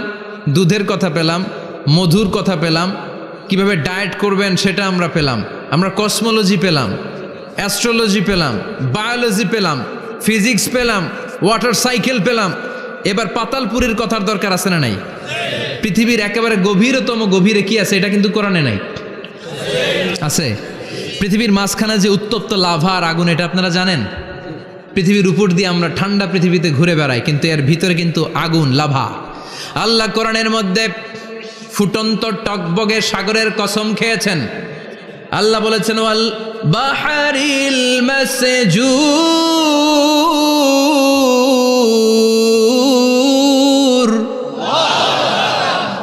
কোরআনের ভেতরে ফুটন্ত টকবগে সাগরের পানির কসম খেলাম, পড়েন সুবহানাল্লাহ। সাগরের পানির ফুটন্ত টকবগে সাগরের পানির কসম। সাগরের পানি আবার ফুটন্ত হয় কি করে? পানি কি হয়? ঠান্ডা। পানি কি? কথা বলেন। আল্লাহ পৃথিবীর ভেতরকার কথা চিন্তা করে বলেছেন ওয়াল বাহরিল মাসজুর। ইউনাইটেড স্টেটস অফ আমেরিকার নেভাল একাডেমির সায়েন্টিস্টরা এই আয়াতের উপর রিসার্চ করেছে যে সাগরের ভেতরে আবার এই ঠান্ডা পানির ভেতরে আবার উত্তপ্ত আগুনের লাভা আসলো কোত্থেকে। রিসার্চ করার জন্য তারা সাগরের ভেতরে পাইপ ঢুকিয়েছে। পাইপ ঢুকাতে ঢুকাতে অনেকগুলো লেয়ার তারা পার করেছে। রূপান্তর শিলার স্তর, পাললিক শিলার স্তর, আগ্নেয়গিরির শিলার স্তর, মার্বেল পাথরের অনেকগুলো শিলার স্তর পেরিয়ে যাওয়ার পরে তারা পাইপ ঢুকানোর পরে দেখতে পেয়েছে পাইপগুলো গলে যায়। পাইপগুলো কি হয়? তার মানে ভিতরে কি আছে? গত কয়েক মাস আগে জাপানে কিছু জিওলজিস্ট, ভূতত্ত্ববিদ, তারা গবেষণা করে পৃথিবীর এক মাথা থেকে আরেক মাথায় যেতে চাচ্ছে, মানে প্রতিপাদ স্থান। বাংলাদেশের এখান থেকে ছিদ্র করলে আপনি দক্ষিণ আমেরিকার চিলির সান্টিয়াগোতে যেয়ে উঠবেন। কথা বুঝতে পেরেছেন? তার মানে বাংলাদেশের প্রতিপাদ স্থান হচ্ছে দক্ষিণ সাউথ আমেরিকার চিলির সান্টিয়াগো। আবার ইন্ডিয়া থেকে ছিদ্র করতে করতে পৃথিবীর আরেক মাথা দিয়ে উঠবেন। সুবহানাল্লাহ বলেন। এটা তারা শুরু করেছে কিন্তু এখনও সফল হয় নাই। ইউএস এর নেভাল একাডেমির সায়েন্টিস্টরা পাইপ ঢুকাতে ঢুকাতে দেখে একটা পর্যায় শেষে পাইপ আর ঢুকানো যায় না। পাইপগুলো পৃথিবীর ভেতরে যেতে যেতে গলে গলে পানি হয়ে যায়। সুবহানাল্লাহ কইবেন না? এই রিসার্চ প্রজেক্টের যিনি চিফ, উনি বললেন bring the water proof pipe from America. America থেকে ওয়াটার প্রুফ পাইপ নিয়ে আস। আমার এমন পাইপ লাগবে গবেষণা করার জন্য যে পাইপ আগুনে জ্বলে না। ওয়াটার প্রুফের মধ্যে আগুন লাগালে আগুন ধরবে? বুলেট প্রুফে বুলেট মারলে বুলেট ঢুকবে? মাননীয় প্রধানমন্ত্রী শেখ হাসিনা যে গাড়িতে করে চড়ে, এটা বুলেট প্রুফ কার? গুলি মারলে ঢুকবে? আবার গুলি মারতে যায় না, 14 গোষ্ঠী উদ্ধার করে ছাড়বে আপনার, খবরদার। তো আমেরিকা থেকে ফায়ার প্রুফের পাইপ নিয়ে আসা হলো। নেভাল একাডেমির চিফ সায়েন্টিস্ট পাইপ ঢুকাতে আরম্ভ করলেন। ঢুকাতে ঢুকাতে পৃথিবীতে কিন্তু অনেকগুলো স্তর আছে। এই যে বালু মাটি, সব কিন্তু বালু মাটি নয়। আপনি খুঁড়তে খুঁড়তে পেয়ে যাবেন পাললিক শিলা, এরপরে রূপান্তরিত শিলা, এরপরে মার্বেল পাথরের শিলা, এরপরে শুরু হবে গরম আগ্নেয়গিরির শিলা। ওই শিলার ভেতরে এমন আগুন আল্লাহ রেখেছে, ওই নেভাল একাডেমির সায়েন্টিস্টরা ফায়ার প্রুফের পাইপ ঢুকাতে ঢুকাতে একটা লেভেল যাওয়ার পরে দেখে যে ফায়ার প্রুফের পাইপও গলে গলে মুহূর্তে পানি হয়ে যায়। তার মানে ভেতরে এমন আগুন আল্লাহ রেখেছে, ওই আগুনের তুলনায় পৃথিবীর আগুনের মতো নয়। ওই আগুনটাই জাহান্নামের আগুন। আবার বিজ্ঞানীরা গবেষণা করে ওই আগুনের মধ্যে মানুষের চিৎকার শুনেছে। এজন্য হাদিসে এসেছে আল্লাহর ওলিরা, মুমিন বান্দারা মারা গেলে তাদের রূহগুলো আকাশে চলে যায়, ইল্লিনে চলে যায়। আর কাফের মুশরিক আর নাস্তিকগুলো মারা গেলে তাদের আত্মাগুলো পৃথিবীর মাঝখানে সিজ্জিনে চলে যায়। ওই সিজ্জিনের ভেতরে আগুন আছে না নাই? চিল্লায় বলেন। তার মানে পাতালপুরীর কথাও আছে, সাগরের কথাও আছে, আকাশের কথাও আছে। কেমন করে দুনিয়াতে আমরা আসলাম সেটাও আছে। এমব্রয়োলজি, ভ্রূণতত্ত্বের কথা কোরআনে আছে না নাই? পৃথিবীতে আল্লাহ কয়েক সিস্টেমে মানুষ বানালেন। সৈয়দনা আদমকে বানালেন, মাও নাই বাবাও নাই। সৈয়দনা আদম আলাইহিস সালামের বাবার নাম কি? মায়ের নাম কি? মাও নাই বাবাও নাই। আবার সৈয়দনা ঈসা আলাইহিস সালামকে আল্লাহ তৈরি করলেন, শুধু মা আছে বাবা নাই। আবার আমাদের সবাইকে আল্লাহ বানালেন, মাও আছে বাবাও আছে, ঠিক কিনা? এরপরে ছোট্ট এক ফোঁটা নাপাক থেকে আল্লাহ আমাদেরকে বানালেন। এই এক ফোঁটা বীর্যের মধ্যে যে প্রাণ আছে, এটা দুজন বিজ্ঞানী আবিষ্কার করেছে। লিয়েন হুক মাইক্রোস্কোপ যন্ত্র দিয়ে তারা বীর্যের মধ্যে, স্পার্ম ড্রপের মধ্যে গবেষণা করে পেয়েছে যে ওখানে কি যেন নড়ে। ওই এক ফোঁটা ড্রপের মধ্যে কি যেন নড়ে। সেখান থেকে ওরা আবিষ্কার করেছে এই স্পার্মের ভেতরে, শুক্রাণুর ভেতরে প্রাণের অস্তিত্ব আছে। এক ফোঁটা স্পার্মে, এক ফোঁটা বীর্যের মধ্যে 20 কোটি যদি শুক্রাণু না থাকে, ওই স্পার্ম থেকে আল্লাহ বেবি দেয় না, সন্তান দেয় না। সুবহানাল্লাহ কোন? এজন্য আল্লাহ বললেন হাল আতা আলাল ইনসানি হিনুম মিনাদ দাহরি লাম ইয়াকুন শাইআম মাযকুরা। ও মানুষ, কেন এত অহংকার করো? নজর করে তোমার জীবনের শুরুটার দিকে একটু তাকাও। কি ঝিলা তুমি? এক ফোঁটা নাপাক পানি, একটা স্পার্ম ড্রপ থেকে এসেছো। ইয়াখরুজু মিন বাইনি সুলবি ওয়াত তারায়েব। বাবার পৃষ্ঠদেশ থেকে মায়ের গর্ভদেশের মধ্যে তোমাকে নিয়ে গেল কে? সেখান থেকে ফি যুলুমাতিন সালাস, 3টা প্যাকেট দিয়ে মায়ের পেটের মধ্যে তোমাকে প্রিজার্ভ করলো কে? আল্লাহ প্রত্যেকটা স্টেজ কোরআনে বলে দিয়েছেন। ফি যুলুমাতিন সালাস, 3টা অন্ধকার প্রকোষ্ঠে আল্লাহ আমাদেরকে প্রিজার্ভ করেছেন। মায়ের ভুলের একটা প্যাকেট, মায়ের জরায়ুর একটা প্যাকেট, আবার মায়ের পেটের একটা প্যাকেট। ওই প্যাকেটের ভিতরে পৃথিবীর কোনো কবিরাজের কবিরাজি কাজে লাগছে? ডাক্তারের ডাক্তারি? কোন কবিরাজ করে খাওয়াইছে? চিল্লায় বলেন তিনি কে? এরপর আল্লাহ বললেন ফি যুলুমাতিন সালাস, ওটা অন্ধকার ছিল। যেই টেম্পারেচারে রাখলে তুমি সুস্থ থাকবা, যেই টেম্পারেচারে রাখলে তুমি আস্তে আস্তে বড় হতে পারবা, সেখানে আমি রাখলাম। সেখান থেকে আমরা হয়ে গেলাম জিমেট, সেখান থেকে জাইগট, তারপরে ইমব্রয়ো, তারপরে ফেইটাস, ল্যাটার স্টেজ। প্রথমে ছিলাম ইনিশিয়াল স্টেজ, তারপরে ল্যাটার স্টেজ, আমরা বড় হতে লাগলাম। আল্লাহ আমাদেরকে হার্ট দিলেন, সিস্টনিক ডায়াস্টনিক, অলিন্দ নিলয় শুরু হয়ে গেল। রুহুর ফুৎকার আমাদের হৃদয়ে ভরে দিল কে? আল্লাহ আমাদেরকে স্কেলিটন দিলেন, কঙ্কাল, স্পাইনাল কর্ড দিলেন, আমাদের স্কাল দিলেন, মাথার খুলি দিলেন, লাঞ্চ দিলেন, ফুসফুস দিলেন, গল ব্লাডার দিলেন। যেখানে যেটা ঠিক যেমন ভাবে দেয়া দরকার মায়ের পেটে থাকতেই সেটা দিয়ে দিয়েছে কে? আল্লাহ। এরপর 8 মাস আমরা মায়ের পেটে মারে কষ্ট দিলাম। ওই মুহূর্তে আমার মা আমার জন্য যতটা কষ্ট করেছে পৃথিবীর কেউ ওই খবর রাখে না। জোরে কোন ঠিক কিনা? বোঝা হয়ে গিয়েছিলাম, একটা বস্তা। আমরা প্রত্যেকে মায়ের পেটে ছিলাম একটা কি? এই বস্তা নিয়ে আমার মা খেতে যেত, ঘুমাতে যেত। এই বস্তাটা পেটে করে আমার মা রান্নাঘরে রান্না করত। একদিনও রান্না বন্ধ হয় নাই। এই বস্তাটা নিয়ে আমার মা টয়লেটে যেয়ে বসতে পারতো না। 8 মাস এরকম কষ্ট করেছে। এজন্য মায়ের মনে কষ্ট দিলে আল্লাহর আরশ কেঁপে যায়। মায়ের কাছ থেকে দোয়া নেওয়ার দরকার আছে না নাই? মায়ের মনে কষ্ট দিবেন? মায়ের সাথে বেয়াদবি করবা কেউ? মায়ের থেকে দোয়া নেওয়ার দরকার আছে না নাই? মা যার নাই সে জানে মা না থাকার কি জ্বালা। চিল্লা এখন ঠিক কিনা? যখন রাত্রি নিঝুম, এই চোখে ঘুম, একলা শূন্য ঘরে, তোমায় মনে পড়ে মাগো, তোমায় মনে পড়ে। যখন রাত্রি নিঝুম, এই চোখে ঘুম, একলা শূন্য ঘরে, তোমায় মনে পড়ে মাগো, তোমায় মনে পড়ে। ঠিক কিনা? এজন্য এই মায়ের জন্য দোয়া করার দরকার আছে না নাই? আল্লাহ বললেন 8 মাস 9 মাস মায়ের পেটের ভেতরে ছিলা, তারপরে দুনিয়ার বুকে তোমারে আনলো কে? ছোট্ট নাপাক ছিলাম, এই ছোট্ট এক ফোঁটা পানি থেকে আমাদেরকে বড় করছে কে? আল্লাহ। তার মানে এমব্রয়োলজি, ভ্রূণ তত্ত্বের কথা কোরআনের ভেতরে আছে না নাই? সে আল্লাহ বললেন ইয়াসিন ওয়াল কোরআনিল হাকীম ইন্নাকা লামিনাল মুরসালিন আলা সিরাতিম মুস্তাকিম। সুবহানাল্লাহ পড়েন। আল্লাহ বললেন ইয়াসিন, এরপরে বললেন আল কোরআনিল হাকীম, প্রজ্ঞাময় কোরআনের শপথ। বিশাল একটা শপথ কেটে আল্লাহ বললেন ইন্নাকা লামিনাল মুরসালিন আলা সিরাতিম মুস্তাকিম। ইন্নাকা লামিনাল মুরসালিন, অবশ্যই অবশ্যই নবী হে আপনি রাসূলদের অন্তর্ভুক্ত। চিল্লা এখন সুবহানাল্লাহ। তিনি যে রাসূল এটার সার্টিফিকেট এই আয়াতে দিয়েছে কে? এরপর আল্লাহ বললেন আলা সিরাতিম মুস্তাকিম, ও নবী আপনি সিরাতুল মুস্তাকিমের উপর আছেন। যেই দোয়াটা প্রতিটা নামাজের মধ্যে প্রতিদিন প্রত্যেক রাকাতে সূরা ফাতিহাতে আমরা পড়ি, ইহদিনাস সিরাতাল মুস্তাকিম। ও আল্লাহ, show us the right path, show us the correct path. আপনি আমাদেরকে সোজা পথ দেখান। আল্লাহ এখানে সার্টিফিকেট দিলেন, নবী গো, লক্ষাধিক পয়গম্বর যে আমি পেয়েছি তাদের শ্রেষ্ঠতম রাসূল করে আমি আপনাকে প্রেরণ করেছি।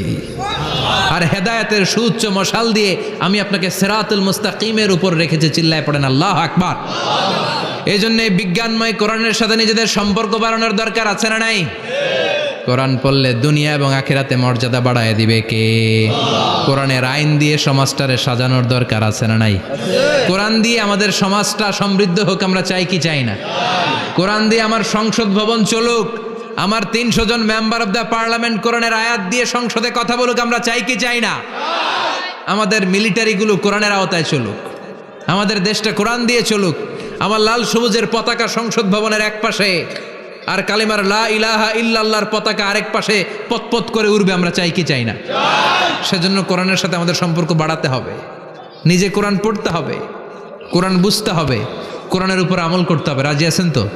এটাই হচ্ছে সূরাতু ইয়াসিনের শিক্ষা। আল্লাহ আমাদের সবাইকে কথাগুলো বুঝার ও আমল করার তৌফিক দান করুক। আমরা পড়ি আমিন। আরো জোরে পড়েন আমিন। যতগুলো কথা বললাম কোরআন থেকে আলোকিত করার জন্য আল্লাহ তাআলা যে মেসেজগুলো আমাদেরকে কোরআনের ভেতরে দিয়েছে, এই মেসেজ থেকে আমরা যেন নিজেদেরকে, সমাজকে আলোকিত করতে পারি। আল্লাহ তুমি তৌফিক দাও। আরো জোরে পড়েন আমিন। সুবহানাকাল্লাহুম্মা বিহামদিকা আশহাদু আল্লা ইলাহা ইল্লা আনতা আস্তাগফিরুকা ওয়া আতুবু ইলাইক।